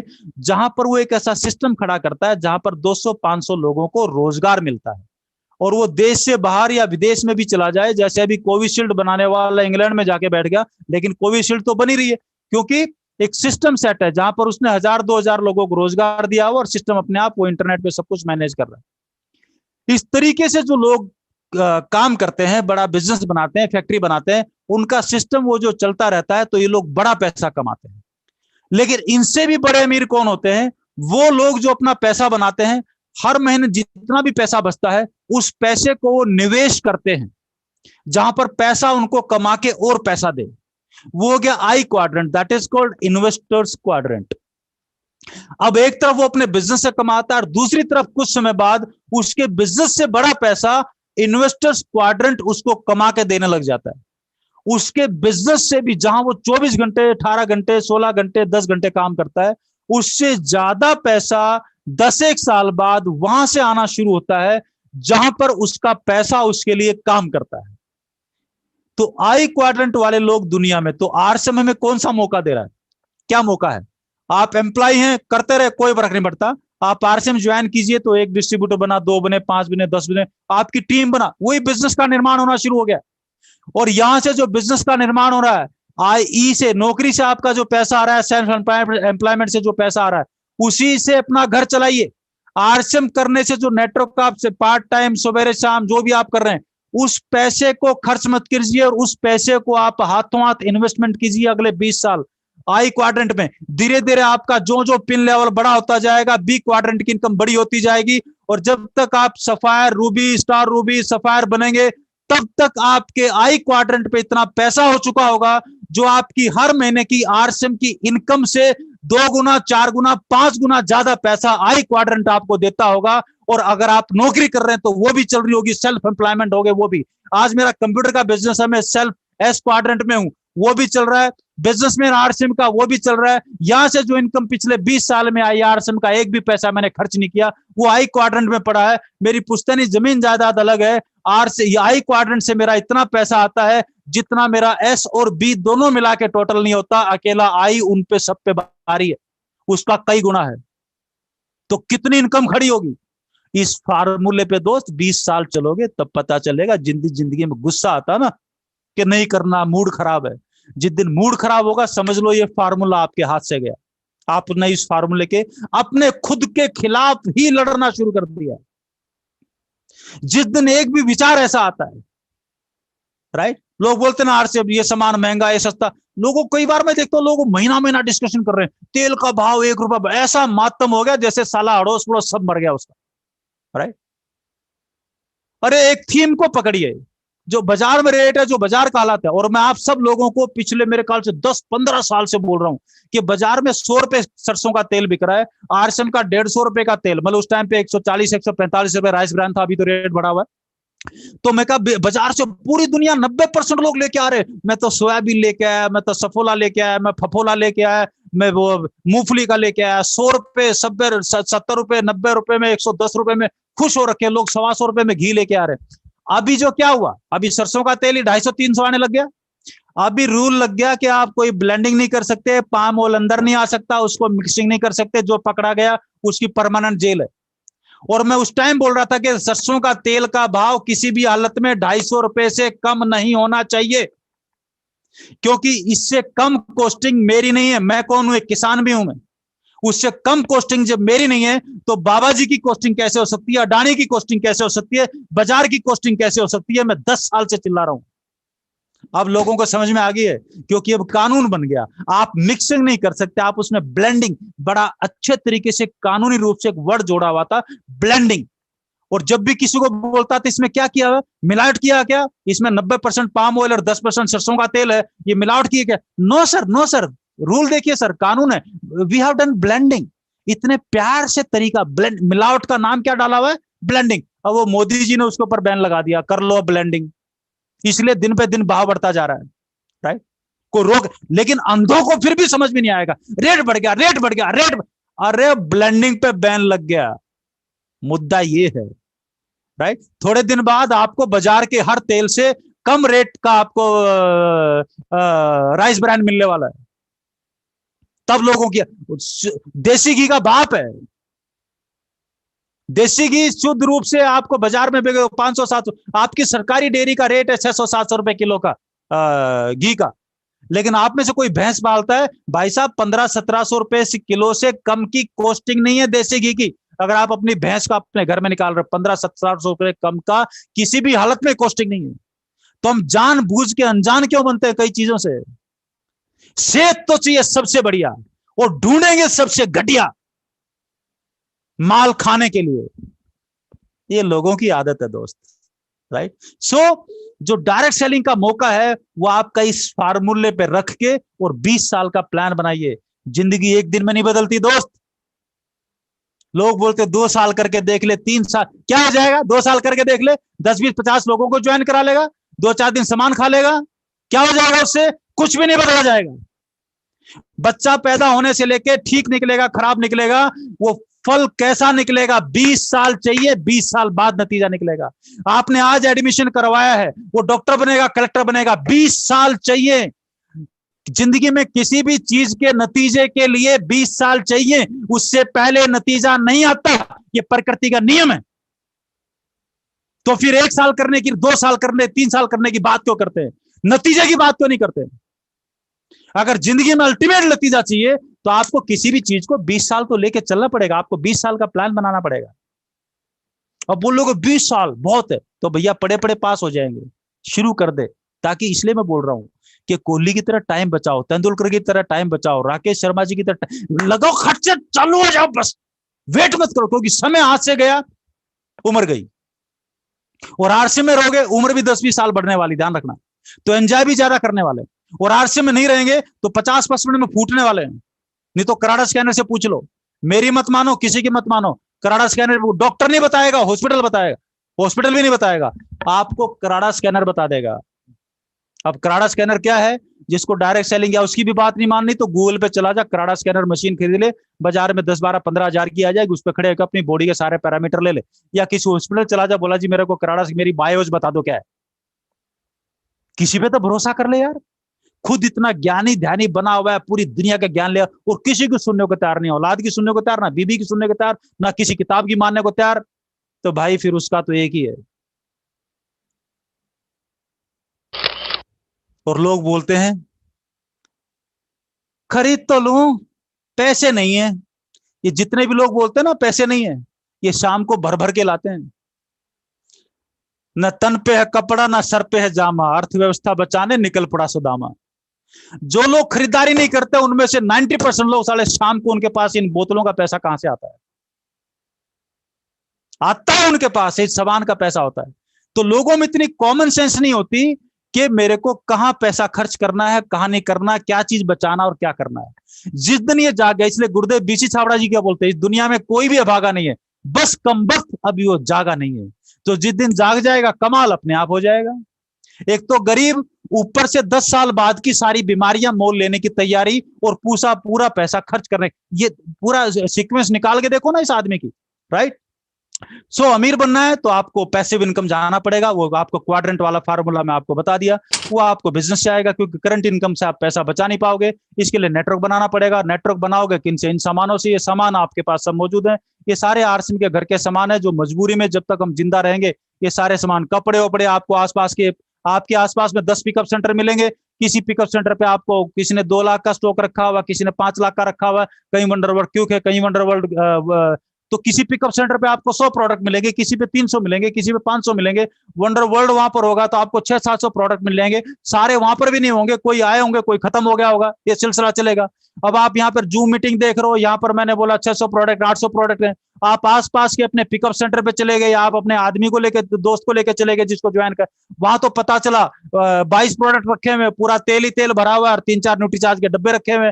वो आदमी नेगेटिव हो जाएगा, बोला आप तो बोले थे 400 प्रोडक्ट है, यहाँ तो 8 है। तो मैं आपको एडवांस में बता रहा हूँ, अलग अलग जगह पे अलग अलग क्वांटिटी मिलेगी। तो आपके आसपास अपना जो दोस्त है, जब उसको पिकअप सेंटर पे लेके जा रहे हो, आप उसको एडवांस में मेंटली तैयार करो। उसको बोलो देखे पिकअप सेंटर है, ये सामान यहाँ से मिल जाएगा, ये छोटा पिकअप सेंटर है, किस दिन बड़े वंडरवर्ल्ड पे चलेंगे, वहां पे 400-500 किस्म के सामान होते हैं, वहां से सारे लेंगे। तो पहले पॉजिटिव है। मैं ऐसी जगह जा रहा हूं जहां पर सारे सामान नहीं मिलेंगे। आप बताओ कुछ और, अचानक फोड़ दो कुछ और, राइट? शादी करने गए, फोटो देखा, बहुत खूबसूरत लड़की थी, घर में आया, घूंघट उठाया, बोला ये तो एकदम काली कलूटी है, तो एकदम दिमाग आउट हो जाएगा ना, राइट? सो अगर हम मेंटली किसी चीज के लिए रेडी हैं और हमारे ब्रेन में एक प्रोसेस का सेट है, तो जिन दुनिया में किसी भी किस्म का बिजली का झटका हमारा कुछ नहीं बिगाड़ सकता, क्योंकि हमें मालूम है that I am on to a process, और मैं एक प्रोसेस को फॉलो कर रहा हूं, राइट। सो इसी तरीके से अलग अलग कैटेगरी के पिकअप सेंटर आपके आजू बाजू में। और जब साबुन वहां से ले, कई लोग क्या बोलेंगे, यहाँ पे साबुन आपको दिखाई देंगे, आरसी में 10 किस्म के साबुन है, राइट। अब जो अकलमंद है, मंदबुद्धि है, वो नए दोस्त को जाएगा पिकअप सेंटर में ज्वाइन कराएगा और उसको बोलेगा सफेद वाला साबुन ले ले, ये मत ले, ये मत ले, पीले वाला ले ले, हरे वाला ले ले। भाई तू क्यों ज्ञानी बन रहा है यार? उसको सिर्फ इतना बोल, जिंदगी में अंतिम नतीजा चाहिए तो आरसीएम के सारे सामान एक बार तो तेरे घर में जाने चाहिए। तो साबुन 10 किस्म के ले जा, क्योंकि घर में जाने के बाद पता चलेगा पिताजी को तो सफेद पसंद है, पत्नी को वो क्या बोलते हैं हरे वाला पसंद है, बच्चों को ट्रांसपेरेंट वाला पसंद है, किसी को। घर में 5 आदमी है, 5 की पसंद अलग अलग निकलेगी। साबुन 10 है, जिनकी पसंद अब अगले से वो आगे हर महीने अपनी उनके पसंद के लाते रहो। जो घर वालों को पसंद नहीं आए वो छोड़ दो किसी और के लिए, वो खराब नहीं है, वो किसी और की पसंद है। इसलिए जिससे आपने शादी की वो आपकी पसंद है, जिसने आपने शादी नहीं की वो किसी और की पसंद है, खराब नहीं है वो। इसलिए मंदबुद्धि लोग क्या बोलेंगे, नहीं नहीं ये रहने दे, ये ठीक नहीं है, ये ठीक। अबे वो भी ठीक है, ये भी ठीक है, बस फर्क इतना ये तेरी पसंद है। तो लोगों में जिस दिन ब्रेन में इतना कॉमन सेंस डेवलप हो जाती है ना, तो उनका बिजनेस भी डेवलप होना शुरू हो जाता है। नहीं तो वैसे ही जैसे वो सिगरेट जलाई थी ना उसकी आदिवासी की, लोग ऐसे सिगरेट जलाते रहते एक दूसरे की। सो पावर ऑफ कंपाउंडिंग, इस पे मैं ज्यादा टाइम नहीं लूंगा, लेकिन जिस आदमी को पावर ऑफ कंपाउंडिंग मालूम है, चलिए एक वीडियो जिन लोगों ने कभी नहीं देखा वो देख ले। पावर ऑफ कंपाउंडिंग क्या है? जिस तरीके से देश की जनसंख्या, देश जब आजाद हुआ था 1930-40 के आसपास, करीबन 17-18 करोड़ लोगों के आसपास की जनसंख्या थी। अब 140 करोड़ है। किसने बढ़ा दिया भाई? ऑटोमेटिक है, नेचुरल है। जब मैंने आरसीएम बिजनेस शुरू किया 90 करोड़ लोग थे, अभी 140 करोड़ हैं। उस टाइम लोग सवाल करते थे, राकेश जी को बहुत अच्छे तरीके से मालूम है, गुलाटी जी को बहुत अच्छे तरीके से मालूम है, लोग सवाल करते थे। जैसे हम बताते हैं ना, दो से दो के एक महीने में 2 ज्वाइन कराए, दोनों दो कराएंगे 4 हो जाएंगे, फिर ये 8 हो जाएंगे, फिर 16 हो जाएंगे, एक साल में 4000 हो जाएंगे। तो एक आदमी ना आधे घंटे बाद कैलकुलेटर लगा के आया, सर ऐसे तो फिर 1 आध साल बाद तो पूरा देश ही जुड़ जाएगा। मैं कहा हाँ, इतनी गणित तो आती है। मैं कहा कमाल का आदमी है तू, राइट। तो सर जब सब जुड़ जाएंगे तो मैं किसको जोड़ूंगा? मैं कहा वो सब जुड़ जाए उससे पहले तू शुरू हो जा कमबख्त, यही तेरे हाथ में। लेकिन प्रैक्टिकल कुछ और होता है, राइट। आज करीबन 20 साल हो गए, करीबन 1.5-2 करोड़ लोगों ने ज्वाइन किया, लेकिन रेगुलर परचेजर कितने?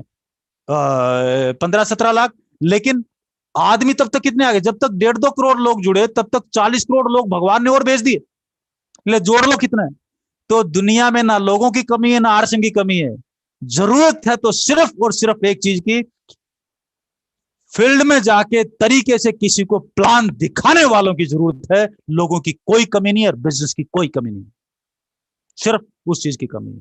तो जो आदमी आज कमर बांध के, अरे भैया किस तरीके से हम पढ़ पढ़ के बिजनेस खड़ा किया है, ये राकेश जी से पूछो, गुलाटी जी से पूछो, एक प्रोडक्ट को लेके कैसे कैसे धक्के। जब पूरे साल में एक बार में एक आदमी एक ही बार खरीदारी करता था, उसके कपड़े फटेंगे 1-2 साल में, तब जाके दोबारा खरीदारी करेगा वो। तब वहां से रॉयल्टी और टेक्निकल हम लेते थे। आज तो 800 प्रोडक्ट है और हर आदमी महीने का 4-5 हजार का खरीदता है। यानी कि पहले साल में वो 1000 की खरीदारी करता था, अब वही आदमी 50,000 की खरीदारी कर रहा है। तो बिजनेस आपके लिए कितने गुना आसान हो चुका है, कितना बड़ा हो चुका है, कितने पिकअप सेंटर, हर चीज मल्टीप्लाई होती जा रही है। और जिंदगी में जब ये चीजें, ये पैसा मल्टीप्लाई होगा ना, तो एक टाइम तक आप 50,000, 70,000, 1 लाख पहुंचने तक थोड़ा मुश्किल है। लेकिन आप तरीके से शांति से सिस्टम को फॉलो करते रहे और आपकी जो टीम है उसको पूरा सिस्टम को अडॉप्ट आपने करा दिया और डुप्लीकेशन में चला गया, तो ये इतना खतरनाक कंपाउंडिंग में जाएगा, कोई बाप भी इसको नहीं रोक सकता। आप जितना मर्जी रोकने की कोशिश करो, रुको रुको रुको, कोई नहीं रुकने वाला भाई, कोई नहीं रुकने वाला। इसलिए शांति से बैठे रहो, अपना बुढ़ापा काटो, राइट। और बच्चों को बताते रहो, देख बेटा ऐसा मत कर, देख ऐसा मत कर, देख ऐसा मत कर, ये देख मैंने गलती की थी, ऐसा मत कर, राइट। सो जिंदगी में जिस भी आदमी को जो भी मिला, कंपाउंडिंग की ताकत की वजह से मिला है। जिसने जो भी कुछ खोया है वो कंपाउंडिंग की ताकत की वजह से खोया है। गांव देहात में जिन लोगों ने कर्जा लेकर जो बनिया का पूरा नहीं चुका पा, 3-3 पीढ़ियां उस बनिया की गुलाम होगी, वो पावर ऑफ कंपाउंडिंग की वजह से, चक्रवृद्धि ब्याज की वजह से मरे। जिस वजह से मरे थे उस वजह से जिंदा भी तो हो सकते हैं। 2 से 4, 4 से 8 आपका नेटवर्क बढ़ता जाएगा। पावर ऑफ कंपाउंडिंग, इनकम भी कंपाउंडिंग है, राइट। और कंपाउंडिंग की ताकत जिसको समझ में आ गई वो नेटवर्क जिंदगी में नहीं छोड़ेगा। जिसको वो रॉबर्ट कायासाकी का क्वाड्रेंट समझ में आ गया, जो भी कर रहे हो करो, नेटवर्क खड़ा करो, वहां से जो इनकम आए इन्वेस्टमेंट क्वाड्रेंट में डालो, इन्वेस्टर क्वाड्रेंट में डालो। खतरनाक कंपाउंडिंग, वहां पे पैसे की कंपाउंडिंग है, तेरा नेटवर्क की कंपाउंडिंग। तो नेटवर्क की कंपाउंडिंग को देखो, इस फार्मूले को समझो, क्या खतरनाक गेम है। एक बार एक कवि हुआ करता था। उसकी माली हालत इतनी खराब हुई कि घर में खाने के लाले पड़ गए। इसी कारण उसने महल में जाकर राजा से मदद मांगने का फैसला किया।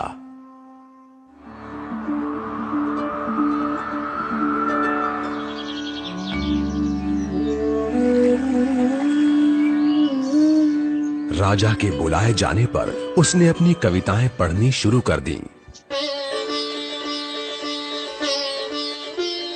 वाह वाह वाह वाह वाह वाह। राजा बहुत प्रसन्न हुआ और उसने कवि से अपना इनाम मांगने के लिए कहा। कवि ने मोहरों से सजे शतरंज की ओर इशारा करते हुए कहा, महाराज, अगर आप पहले खाने में चावल का 1 दाना रखें और हर खाने के लिए उसे दुगना करते जाएं, तो मैं समझूंगा मुझे मेरा इनाम मिल गया। बस इतना ही? राजा ने पूछा। सिर्फ चावल का 1 दाना और सोना नहीं? जी हाँ महाराज। तो फिर ऐसा ही हो। दरबारियों ने चावल के दाने रखने शुरू कर दिए। पहले खाने में 1, दूसरे में 2, तीसरे में 4, चौथे में 8। इस तरह वो रखते गए। जब 10वें खाने में चावल रखने की बारी आई तो उन्हें चावल के 512 दाने रखने पड़े। 20वें खाने तक संख्या बढ़कर 5,24,288 हो गई।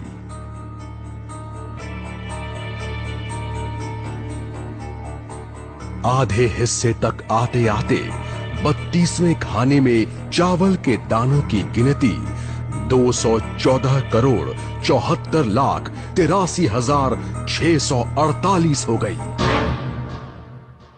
जल्द ही गिनती अरबों खरबों में बढ़ गई। आखिरकार अभागे राजा को अपना पूरा राजपाट उस चतुर कवि के हाथों सौंपना पड़ा। और इसकी शुरुआत चावल के सिर्फ 1 दाने से हुई थी। कहानी की सीख, चक्रवृद्धि की ताकत को कम नहीं आंकना चाहिए। राजा क्या बोल रहा था? बस चावल का 1 दाना, मतलब उसका मजाक उड़ा रहा है, वो कवि का मजाक उड़ा रहा है। उसको मालूम नहीं कि क्या होने जा रहा है, बेशक राजा हो। और जिसको मालूम है उसको मालूम है, तू शुरू तो हो कि होने वाला क्या है, क्योंकि उसको एंड रिजल्ट मालूम था। उस कवि को एंड रिजल्ट मालूम था कि क्या होने वाला है, और राजा को एंड रिजल्ट नहीं मालूम था, इसलिए गेयर रिवर्स लग गया, राइट। तो अब जिसको कंपाउंडिंग मालूम है वो अपने आप को इस फील्ड के डायरेक्ट सेलिंग के हिसाब से, आरसीएम के हिसाब से चेंज करेगा, और जो चेंज नहीं करेगा थोड़े दिन बाद उसकी हालत मिलेगी, राइट। जो नहीं बदलेगा, दुनिया उसको, आपको गली मोहल्लों में ऐसी गाड़ियां मिलती हैं जो लोग बाग ना तो बेचते ना खड़ा करते, घर के सामने जुलूस, बस वो हमारे पास गाड़ी थी, इसके अलावा वो कुछ नहीं बताएंगे। और इसमें चूहे ढूंढ रहे होंगे, कुत्ते मूत रहे होंगे, शराबी भी उल्टे पुल्टे रात को पी पा के इसमें बोतलें डाल जाते होंगे, राइट। ये ऐसे कूड़ेदार। तो जो नहीं बदलेगा, तो एम्बेसडर नहीं बदली, तो एम्बेसडर की लोगों ने हालत कर दी। लॉकडाउन में 2 चॉइस है, मोबाइल पे गेम खेल लो, चैटिंग कर लो, उल्टे पुल्टे फिल्में देख लो, पड़े पड़े कुछ भी कर लो, राइट। और दूसरा है आरसीएम का प्लान दिखा लो, वीडियो सीख लो, लोगों को जूम पे ले आओ, आने वाला तरीका है, नॉलेज बढ़ा लो, अपडेट कर लो, और लोगों को इसमें ले आओ। लोगों की जरूरत है। 2020 भी निकलेगा, 21 भी निकलेगा, 22 भी निकलेगा, 24 भी निकलेगा, सब निकलेगा, लेकिन मर्जी आपकी इसको इस तरीके से निकलने देंगे या नहीं देंगे। हमने काम करना शुरू कर दिया, समझ लो समय को पकड़ लिया, और काम करना शुरू नहीं किया तो समय को नहीं पकड़ा। इसलिए जो हालात हैं और जो घर के दिन अपना बदलना चाह रहा है, एक बार गुस्सा तो आना ही चाहिए। और इतना भयंकर गुस्सा, ध्यान रखना, गुस्सा हर आदमी में है, लेकिन इस समय पे गुस्सा आना बहुत जरूरी है। लेकिन जो गुस्सा है, उस गुस्से को काम पे डालना बहुत जरूरी है।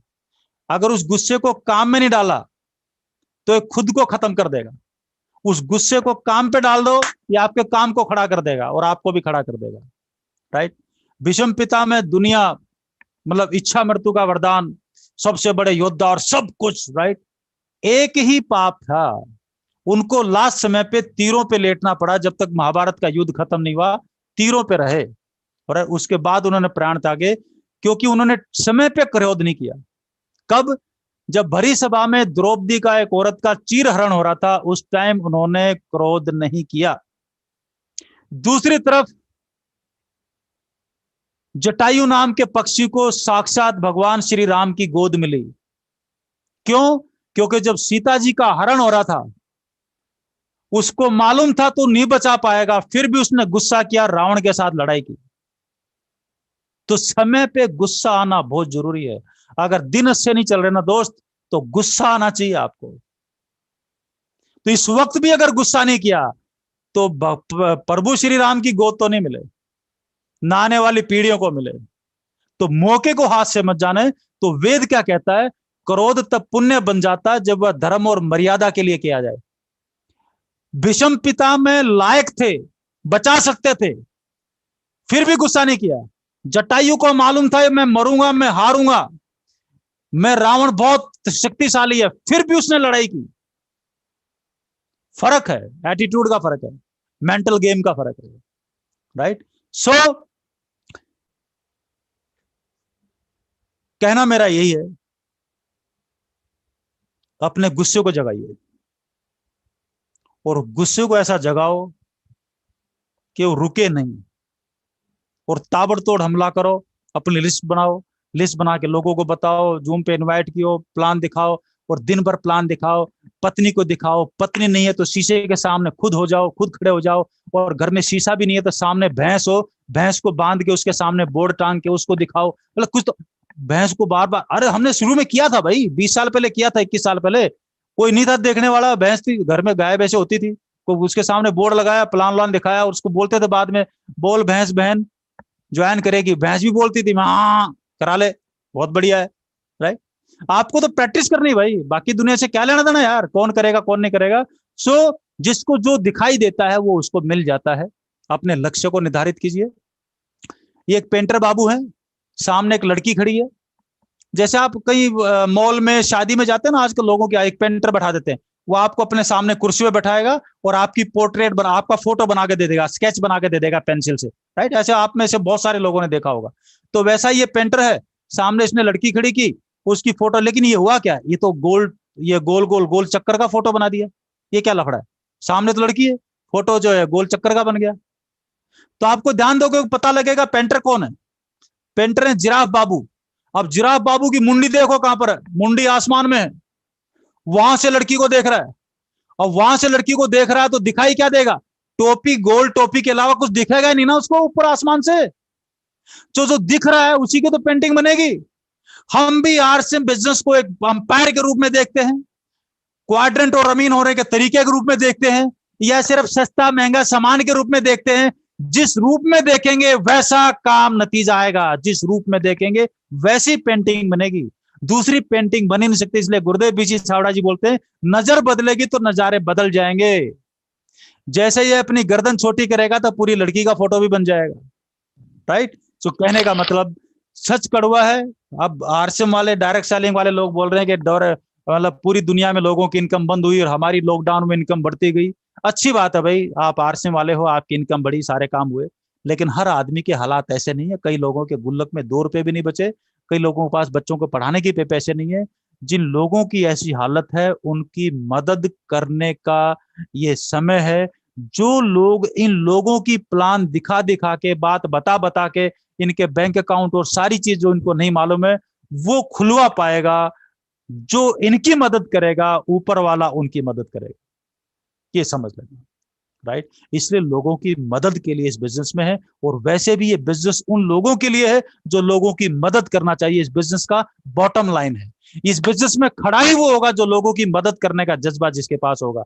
जिसके पास वो जज्बा नहीं है, राइट, और जिंदगी में कितने भी बड़े हो जाए, कितने भी बड़ी पिन पे चले जाए, कितने भी बड़े राजा बन जाए, ध्यान रखना जीवन में कुछ अच्छे दोस्त आसपास में, अच्छी अपलाइन, अच्छे क्रॉस लाइन, इन सब के साथ अच्छी दोस्ती होनी चाहिए, क्योंकि जिंदगी में कई बार ऐसे मौके आते हैं जब आप कितने भी बड़े जंगल के राजा हो, आपको मदद की जरूरत पड़ेगी ही पड़ेगी।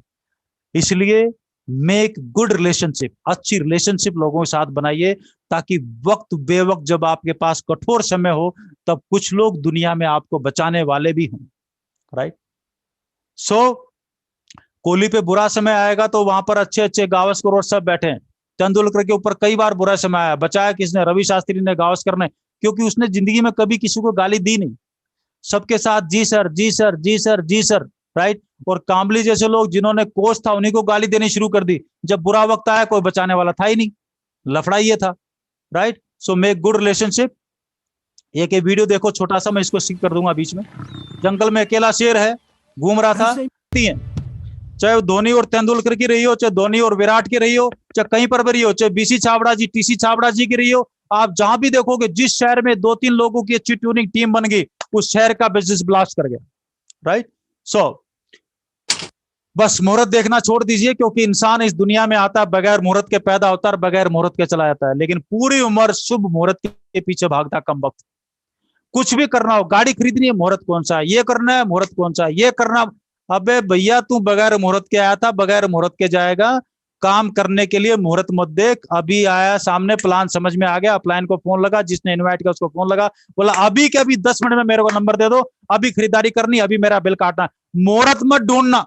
जिन लोगों ने मुहूर्त ढूंढा उनका आज तक मुहूर्त आया नहीं। गरीबी का मुहूर्त आया, अमीरी का मुहूर्त कभी भी नहीं आया। घर में घोड़ों की फोटो लगाने से अच्छे दिन नहीं आएंगे। किसी वास्तु वाले ने बोल दिया तो सुबह उठ के घोड़ों की तरह दौड़ेंगे, अच्छे दिन अपने आप आ जाएंगे, सेहत भी बन जाएगी, पैसा भी आ जाएगा, समाज में इज्जत भी आ जाएगी, शोहरत भी आ जाएगी और सब कुछ आ जाएगा। लेकिन लोगों की सबसे पहली पसंद क्या है? एक आदमी गांव का, मान लो हरियाणा के किसी गांव से निकला, राजस्थान के किसी गांव से निकला, रास्ते में चलते चलते जूता टूट गया। उसने बोला टूटा हुआ जूता कहाँ लेके जाऊंगा? उसने एक पेड़ पे अपना जूता टांग दिया ताकि कोई चोरी ना करे, वापस आऊंगा तो उठा लूंगा। और उस पेड़ पे लिख दिया कि इस पेड़ पे जूता टांगने से मन्नत पूरी रहती है। और आज चला गया अपने। और पहले जमाने में लोग बाग 7-8 दिन ससुराल में रहते थे। राइट।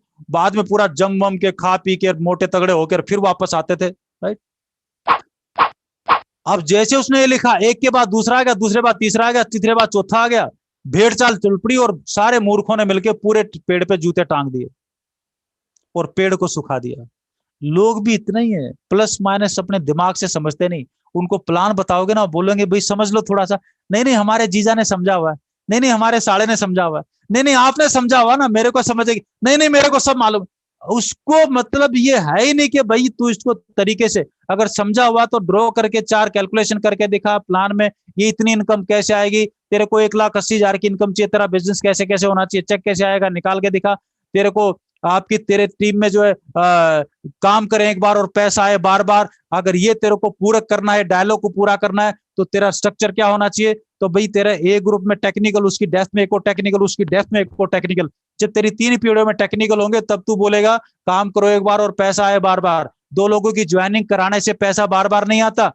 राइट। नहीं तो लोग बड़े होशियार हैं, एक तरफ मम्मी को ज्वाइन करा दिया और एक तरफ पत्नी को आरसीएम से कोई लेना देना नहीं। मम्मी 95 साल की है, बोला मैंने तो 2 ज्वाइन करा दिया, और अपलाइन के पास आके बोलेगा सर 2 ज्वाइन कराए थे और मैंने तो एक मीटिंग में सुना था आरसीएम ट्रेन है, बस 2 ज्वाइन कराने और उतरना मत इस ट्रेन से, और मेरे को 20 साल हो गए मैं बैठा हुआ हूं सर, लेकिन कुछ हुआ नहीं सर।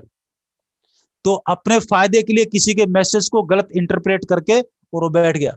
सो इसलिए लॉजिकल बिजनेस है, कॉमन सेंस का बिजनेस है, खरीदारी का बिजनेस है, 100% प्रोडक्ट कंज्यूमर का बिजनेस है, अमीर बनने का बिजनेस है, 20 साल एक फार्मूले पे काम करने का बिजनेस है। पैसे नहीं आएंगे तो ये पार्ट टाइम काम करके आप जितना चाहो उतने बड़ी कंपाउंडिंग और जन्मों जन्मों के बिजनेस और एक बहुत बड़ी इंडस्ट्री के मालिक बन सकते हो बगैर पैसा लगाए। और तब जाके आपकी जो आने वाली पीढ़ी है, आने वाली जो नस्ल होगी आपकी, 20 साल बाद जो नस्ल होगी, वो टाटा बिरला को टक्कर देने वाली पैदा होना शुरू हो जाएगी। क्योंकि हम लोगों ने मोबाइल का बहुत विरोध किया, लेकिन अभी जो हमारे बच्चे पैदा हो रहे हैं वो पैदा होते ही 6ठे महीने ही मोबाइल पकड़ लेते हैं। आपका 8वें महीने, 6ठे महीने, 4थे महीने बच्चा घर में देखो, ट्रेन में देखो, प्लेन में देखो, बच्चा रोता है तो मम्मी मोबाइल दे देती है। कमबख्त को दूध नहीं चाहिए, मोबाइल चाहिए। तो वो कहां से आ रहा है? आपने 1.5-2 साल के 3 साल के बच्चे से पूछो, मोबाइल के सारे फंक्शन किसने सिखा दिया? हवाओं ने सिखा दिया। 20 साल बाद जो बच्चे पैदा होंगे भाई साहब, वो बड़े एम्पायर की बात करेंगे। वो जो है डायरेक्ट सेलिंग, वो चीजें उनके ब्रेन में वो गुण दे चुकी होगी आपको देख देख के। तो वो बड़े मकसद रखिए, डोंट अलाउ नेगेटिव लोगों से बचिए। जो आपके ड्रीम है, जो आपके सपने हैं, अपनी पॉजिटिव अपलाइंस और क्रॉस लाइन और पॉजिटिव माहौल में रहिए, अच्छी किताबों के बीच में रहिए। नेगेटिव लोगों के बीच में जाओगे तो आपके पंखों को कुतर देंगे, क्योंकि दिमाग में ऐसी खुरापात डाल देंगे। तो अच्छे माहौल के बीच में रहिए। मूड खराब है तो ठीक कीजिए, क्योंकि मूड खराब अगर अभी है तो जवानी बीतने के बाद वक्त खराब शुरू हो जाएगा। यानी कि 45वें साल के बाद जवानी चली जाएगी और वक्त खराब शुरू हो जाएगा। और कटोरा लेके आहा, बहाने बनाने बंद कीजिए। सवेरे 5 बजे उठ के छुट्टियों में घूमने जाना है, फ्लाइट ना छूट जाए, खट से दौड़ के पहुंच जाएगा। सवेरे 5 बजे उठ के किसी दूसरे शहर में कहीं मीटिंग लेने, प्लान दिखाने जाना है, उस दिन लेट हो जाएगा। तो सिर्फ माइंड सेट है, इससे बड़ा तो आदत बदलिए, काम सारे हो जाएंगे। हर काम आसान है, अंदर से आवाज आनी चाहिए। और पूरी की पूरी जो बातचीत है, दुनिया में कोई भी डिजास्टर अपने आप घटित नहीं होता, वो लगातार नेगेटिव गतिविधियों करने का नतीजा होती है। भूकंप भी अचानक नहीं होता। दिल्ली में जितने भी टेक्टोनिक प्लेट्स, भूगर्भ विज्ञानी जो लोग हैं, उनकी भविष्यवाणी है दिल्ली के आसपास इतना बड़ा भूकंप एक्सपेक्टेड है, वो आएगा ही आएगा, कि जिसमें 9 रिक्टर स्केल से ज्यादा का भूकंप आएगा। वो अब आए, 20 साल बाद आए, 50 साल बाद आए, 70 साल बाद आए, वो आएगा और पूरी दिल्ली के आसपास के जितनी बेल्ट है सबको तबाह करेगा। क्योंकि हिमालय अभी सेट नहीं हुआ है और हिमालय पर्वत को फाइनली सेट होना है, और उसकी मार वहां तक आएगी। वो कब आएगी कोई नहीं जानता, लेकिन वो इंडिकेशन, वो लगातार घटनाक्रम जारी है। तो घटनाक्रम जारी है तो डिजास्टर किसी दिन होगा। राइट, कहने का मतलब यह है। ठीक इसी तरीके से आपका एक आदमी, एक मीटिंग, एक प्रोडक्ट, घर में पॉजिटिव अच्छी किताबें, ये सब कुछ घटनाक्रम मिला के अचानक 10 साल बाद आप राकेश शर्मा जी, गुलाटी जी की तरह पूरे नेशनल लेवल पे चमक रहे होंगे, विरक साहब की तरह, अपना जो है वो अरोड़ा जी की तरह पूरा देश आपको जानता होगा। राइट, आप कोर लीडर में कहीं ना कहीं पर अपनी जगह बना के बैठे होंगे। ये सब छोटी छोटी चीजों के मिलने से आपके 5 साल बाद, 8 साल बाद, 10 साल बाद आपकी जिंदगी में घटित हो रहा होगा। और आप देश में नेशनल लेवल के ब्रांड एम्बेसडर आपके बिजनेस के होंगे। ब्रांड एम्बेसडर आप अपने घर के होंगे, अपने बच्चों के होंगे, अपने पत्नी के होंगे, अपने एरिया के होंगे, अपने समाज के होंगे। और ये सारी चीजें आपकी जिंदगी में सिर्फ छोटी छोटी छोटी छोटी छोटी छोटी छोटी छोटी गतिविधियों को अपनी दिनचर्या में शामिल करने का नतीजा है। यही बात करने के लिए मैं आपके बीच में आज आया था। लास्ट में अगर आपने इस बिजनेस को करने का फैसला कर लिया हो, मैं नहीं बोलूंगा आपको कि आप आरसीएम करो, मैं नहीं बोलूंगा कि आप करो, फैसला आपको करना है। अगर आपने फैसला कर लिया हो तो सिर्फ 2 चीजें हैं लास्ट में, अपने कागज पे आप लिख सकते हो। एक चीज को हम बोलते हैं कनेक्शन, कनेक्शन। दूसरी चीज को हम बोलते हैं कम्युनिकेशन या कंटिन्यूटी, जिसको करंट बोलते हैं। करंट बोल रहा है तो मतलब कंटिन्यूटी है। एक तरफ कनेक्शन है, एक तरफ कंटिन्यूटी है। चलिए, मान फर्ज करिए आप 2 भाई हैं और आप दोस्त भी हैं। तो आपकी जिंदगी में दोस्त भी है और आपकी जिंदगी में मान लो भाई भी है। आप मान लीजिए एक शहर में रहते हैं, भाई दूसरे शहर में रहता है, या एक ही घर में रहते हैं, लेकिन कनेक्शन क्या है? अब कनेक्शन है भाई भाई। ये कनेक्शन किसने बनाया? भगवान ने बनाया। एक घर में पैदा हो गए तो कनेक्शन लिखा हुआ सर्टिफिकेट पे, ये तेरा भाई है, ये कनेक्शन मिल गया। लेकिन अब दोनों भाइयों के बीच में 5 साल से कोई बात ही नहीं है। एक आध बार हाँ भाई साहब नमस्ते नमस्ते, मतलब साल में एक बार बात हुई, गुमसुम, वो इधर, कोई लेना दे, वो अपनी बीवी बच्चों में मस्त है, अपनी बीवी बच्चों में मस्त। कनेक्शन तो है, कम्युनिकेशन नहीं है। बात मेरे ख्याल से पकड़ में आ गई है बात। दूसरी तरफ आपका दोस्त है, आप स्कूल में थे, कॉलेज में थे, आपका दोस्त बन गया, कोई कनेक्शन नहीं है, कहीं सर्टिफिकेट में नहीं लिखा तेरा भाई है, चाचा का लड़का है, फूफा का लड़का है, कोई नहीं है। बस चलते चलते दिल मिले, करंट फ्लो हुआ और कम्युनिकेशन शुरू हो गया। दोस्त के साथ रोजाना बातचीत हो रही है। तो अब आपकी जिंदगी में 2 दोस्त हैं, 2 लोग हैं। एक तरफ आपका भाई है, दूसरी तरफ आपका दोस्त है, और आपने आरसीएम को ज्वाइन कर लिया। अब आप 2 लोगों के पास प्लान दिखाने गए। एक तरफ आपका भाई है, दूसरी तरफ आपका दोस्त है। अब आप सोच के बताओ, आपके साथ पहले ज्वाइन करने वाला कौन होगा? आपका वो दोस्त होगा जिसके साथ आपका रोजाना करंट फ्लो हो रहा है, आपका भाई नहीं होगा। क्योंकि भाई के साथ कनेक्शन तो है, लेकिन कनेक्शन में करंट नहीं है, कम्युनिकेशन नहीं है। इसलिए वो सवेरे शाम कभी ना कभी मान लो ज्वाइन भी कर लेगा। नाउ अब दूसरी बात, अब आपने एक और दोस्त को ज्वाइन करवाया, तीसरे दोस्त को, और वो दोस्त आपके भाई का दोस्त है, और वो दोनों और आपका भाई आपस में रोजाना बात करते हैं, लेकिन आप दोनों बात नहीं करते। अब एक ही टाइम पे आपका वो दोस्त और आपके भाई को आप दोनों ने प्लान दिखाया। आपको क्या लगता है आपका भाई किसके साथ ज्वाइन करने वाला है? जिसके साथ आपका भाई रोजाना बात करता है, उसके साथ कनेक्शन नहीं है, कम्युनिकेशन है, वहां पर जाके ज्वाइन करेगा। आपके साथ बेशक कनेक्शन है, लेकिन आपके साथ ज्वाइन नहीं करेगा, वो उसके साथ ज्वाइन करेगा। कहना मैं क्या चाह रहा हूं, आरसीएम के साथ आपका कनेक्शन है, कम्युनिकेशन भी चाहिए। ज्वाइन कर लिया है तो टीम है बड़ी, टीम जुड़ गया, मेरी टीम में आ गया, मेरी टीम में आ गया, कनेक्शन मिल गया, कनेक्शन हो गया। जब कम्युनिकेशन बहुत टाइम नहीं होता, उसमें करंट फ्लो बहुत टाइम नहीं होता, तो उसको जाना ही होता है, जिंदगी से जाना ही होता है। लोगों को लगता है कि किसी की ज्वाइनिंग करा दी, काम खत्म हो गया।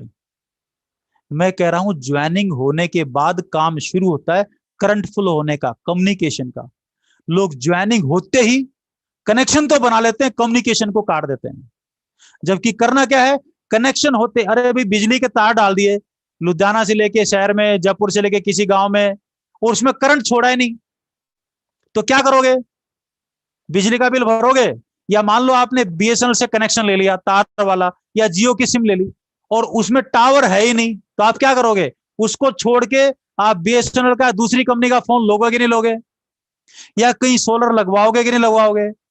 क्योंकि कनेक्शन तो है, अगर उसमें करंट नहीं हुआ तो आदमी कंपनी चेंज कर देगा। ठीक इसी तरीके से लोग आदमियों को छोड़ देते हैं, लोग लोगों को छोड़ देते हैं, राइट? सो जब बिजनेस शुरू कर दिया है तो जिंदगी में एक चीज का ध्यान रखना, कम्युनिकेशन टीम में बराबर रखना। कम्युनिकेशन टीम में जिनका कम्युनिकेशन होता रहेगा, उनका बिजनेस भी बड़ा होता रहेगा।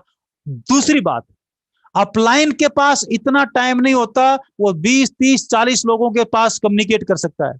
तो जिसको लगता है राकेश जी से बात करनी है, जिसको लगता है गुलाटी जी से बात करनी है, जिसको लगता है विर्क जी, जिस भी अपलाइन है, हर आदमी का अपलाइन है, सीरीज है, जिसको लगता है मुकेश जी वत्सा से बात करनी है, तो अब उसमें दम होना चाहिए। नंबर जुगाड़ो, जो भी अपलाइन उनसे नंबर लो, एक बार करो, 2 बार करो, 4 बार करो, 5 बार करो, मैसेज छोड़ दो कि सर मेरे को एक बार आपके साथ ना कम्युनिकेशन करना है, तो आप कर लो ना, क्योंकि उसकी तो लिमिट है, एक लिमिट से ज्यादा। आपके एरिया की टावर की भी लिमिट है। एक साथ मान लो वो 100 फोन को अलाउ करता है, 100 फोन कम्युनिकेट कर लें, आप 200 फोन खोल दो, 100 फोन को लाइन बिजी आएगा, क्या करोगे? आपके एरिया की जो मोबाइल टावर है उसकी बैंडविड्थ है, तो हर आदमी की, हर लाइफ की एक बैंडविड्थ है। अब आपको कनेक्शन लगाना है तो कॉल वेटिंग रीडायल करते रहो, तो अचानक जैसे ही कोई फोन कटेगा आपकी लाइन घुसेगी, खड़ा। ये लॉजिक ब्रेन में क्लियर होना चाहिए कि मेरे को कनेक्शन लगाना है, तो रीडायल करते रहो। जैसे ही 100 ऑलरेडी ऑक्यूपाइड है, 1-2 फोन कटे, आपका घुसा, बैंडविड्थ मिल गई खाली होते ही।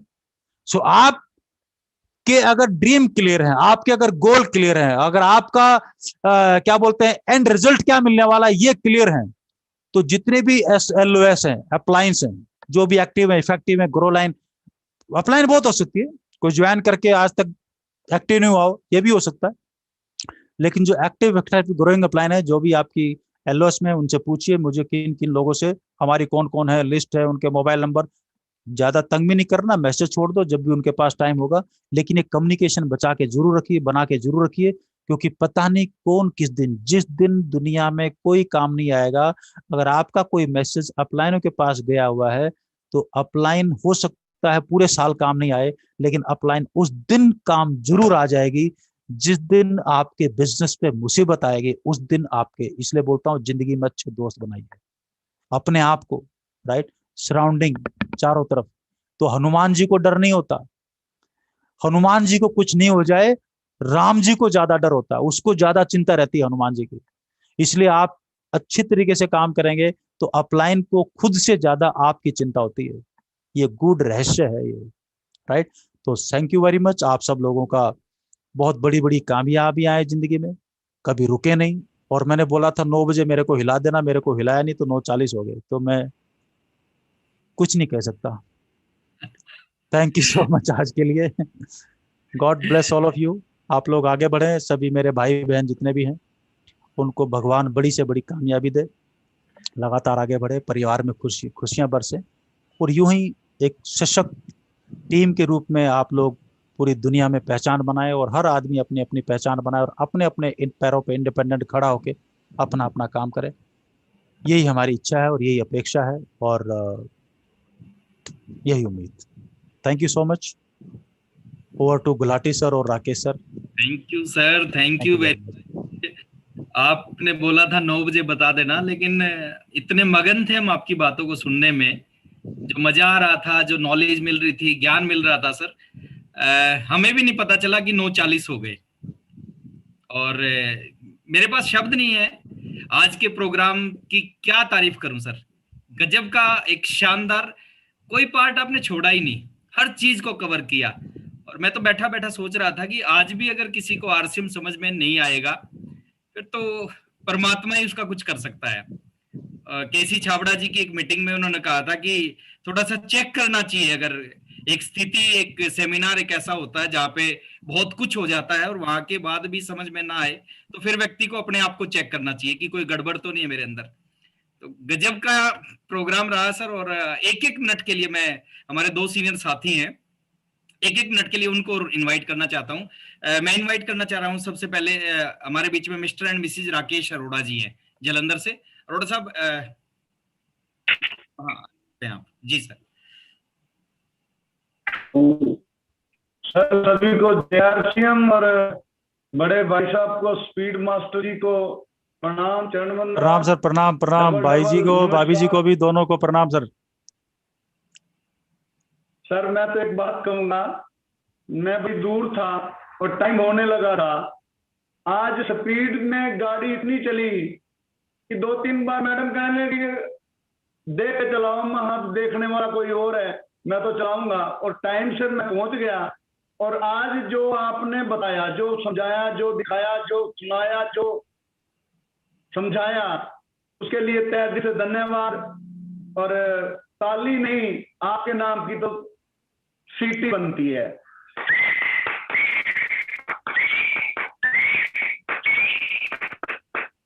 और बहुत बहुत धन्यवाद, मजा आया, आनंद आया, सीखने को बहुत कुछ मिला, समझने को बहुत कुछ मिला, देखने को बहुत कुछ मिला, बहुत कुछ मिला, बहुत कुछ मिला, इतना मिला कि कोई वर्ड नहीं है। बहुत बहुत धन्यवाद। एक बार जोरदार ताली होनी चाहिए। थैंक यू अरोड़ा साहब। और एक और सीनियर साथी हैं, 1 मिनट के लिए मैं उनको भी इनवाइट करना चाह रहा हूँ। हमारे बीच में रूबी अचीवर शैलेंद्र ढिंगरा जी हैं। तो ढिंगरा जी एक बार आप स्क्रीन पे आए प्लीज सर। अच्छा, ढिंगरा जी हैं क्या? बहुत बहुत धन्यवाद गुरुदेव, चरण स्पर्श आदरणीय। हाँ, प्रणाम सर, प्रणाम। खुश रहो सर। मेरे शहर में जिस दिन मीटिंग में लाइट चली जाती है ना, उस दिन बहुत खतरनाक मीटिंग होती सर। और ये जो है ना, मीटिंग स्टार्ट होने पर चली गई तो मैं समझ गया, मगर आज गुरुदेव ने जो है ना पूरा। आप मैंने देखा, मैं क्या अरोड़ा जी, शैलेंद्र जी मेरे को दिखाई नहीं दे रहे, इसलिए मैं गुरुदेव हम तो आपके ही प्रोडक्ट हैं, आपकी मीटिंगों से ही तो हम लोग जो है आज जो कुछ है आपकी वजह से हैं सर। नहीं, आपकी मेहनत के अंदर जा जाके हम लोगों ने खूब मीटिंगें सर आप लोगों की देखी थी, और आपका सहयोग जितना रहा शुरुआती दौर में बिजनेस के अंदर, वो जीवन भर हम लोग उसका कर्ज उतार नहीं सकते सर। और आज का प्रोग्राम बड़ा जबरदस्त रहा सर। और मैं आपको एक प्रॉमिस करता हूँ इस टीम की तरफ से कि ये बड़ी खतरनाक टीम है सर। ये जो लोग बैठे हैं ना, कि 2022 में हिंदुस्तान के नक्शे पे आरसीएम में दिखाएंगे बहुत कुछ करके, जो है यस नंबर 1, मतलब एक जबरदस्त जो है विस्फोट होने जा रहा है। सबसे एनर्जेटिक ढिंगड़ा जी और सबसे स्मार्ट पूरे बिजनेस के रोल मॉडल और हीरो राकेश जी और गुलाटी साहब, हीरो की टीम है भाई, राइट? बिल्कुल कमाल करना सर। आपके बच्चे हैं गुरुजी, अगर नहीं विस्फोट किया तो फिर कहाँ? नहीं, पूरा ऑलवेज विद यू सर। ऐसे हो सकता है क्या? है ना। बहुत बहुत धन्यवाद sir. Welcome. Thank you very much sir. और आज आपने जो दिया है सर, हमेशा ये पूरी टीम आपका आभारी रहेगी। और आज आपने, मैं कहता हूँ, सभी लोगों का जीवन बदल दिया, कुछ कसर छोड़ी नहीं आपने। अगेन दिल से धन्यवाद। और 2 लाइनें मैं आपके बारे में सर बोलना चाहता हूँ। मेरे को याद है बचपन से जब मैंने शुरुआत किया है, पहले दिन से आपके साथ काम करने का मौका मिला। आपकी गाड़ी ली थी आपने, आरसीएम की पहली गाड़ी थी, 2 गाड़ियां आई थी आरसीएम में। उसमें एक गाड़ी ओपी शर्मा जी ने ली थी, एक आपने ली थी। उस गाड़ी में हम बहुत दूर दूर तक गए हैं, मीटिंगें करके आए हैं। बहुत सारी यादगार चीजें आपके साथ में जुड़ी हुई हैं। तो 2 लाइनें मैं आपके बारे में बोलना चाहता हूं कि कुछ लोग थे जो वक्त के सांचों में ढल गए, और कुछ लोग हैं आप जैसे जो वक्त के सांचे ही बदल गए। Thank you very much sir. और उम्मीद करूंगा सर, हमारा अधिकार है आपके ऊपर में कि इस टीम को जब जब आपकी जरूरत पड़ेगी तो आपका आशीर्वाद हमेशा इस टीम को मिलता रहेगा। बिल्कुल, पूरा अधिकार है सर। बिल्कुल। और एक बार मैं आप सबको अनम्यूट का मैसेज भेज रहा हूं, आप अनम्यूट करके अपने अपने स्टाइल में थैंक यू बोल के, कदम सर की जय बोल के, जय आरसीएम बोल के आज इस मीटिंग का हम समापन करेंगे। लीजिए। जय आरसीएम सर।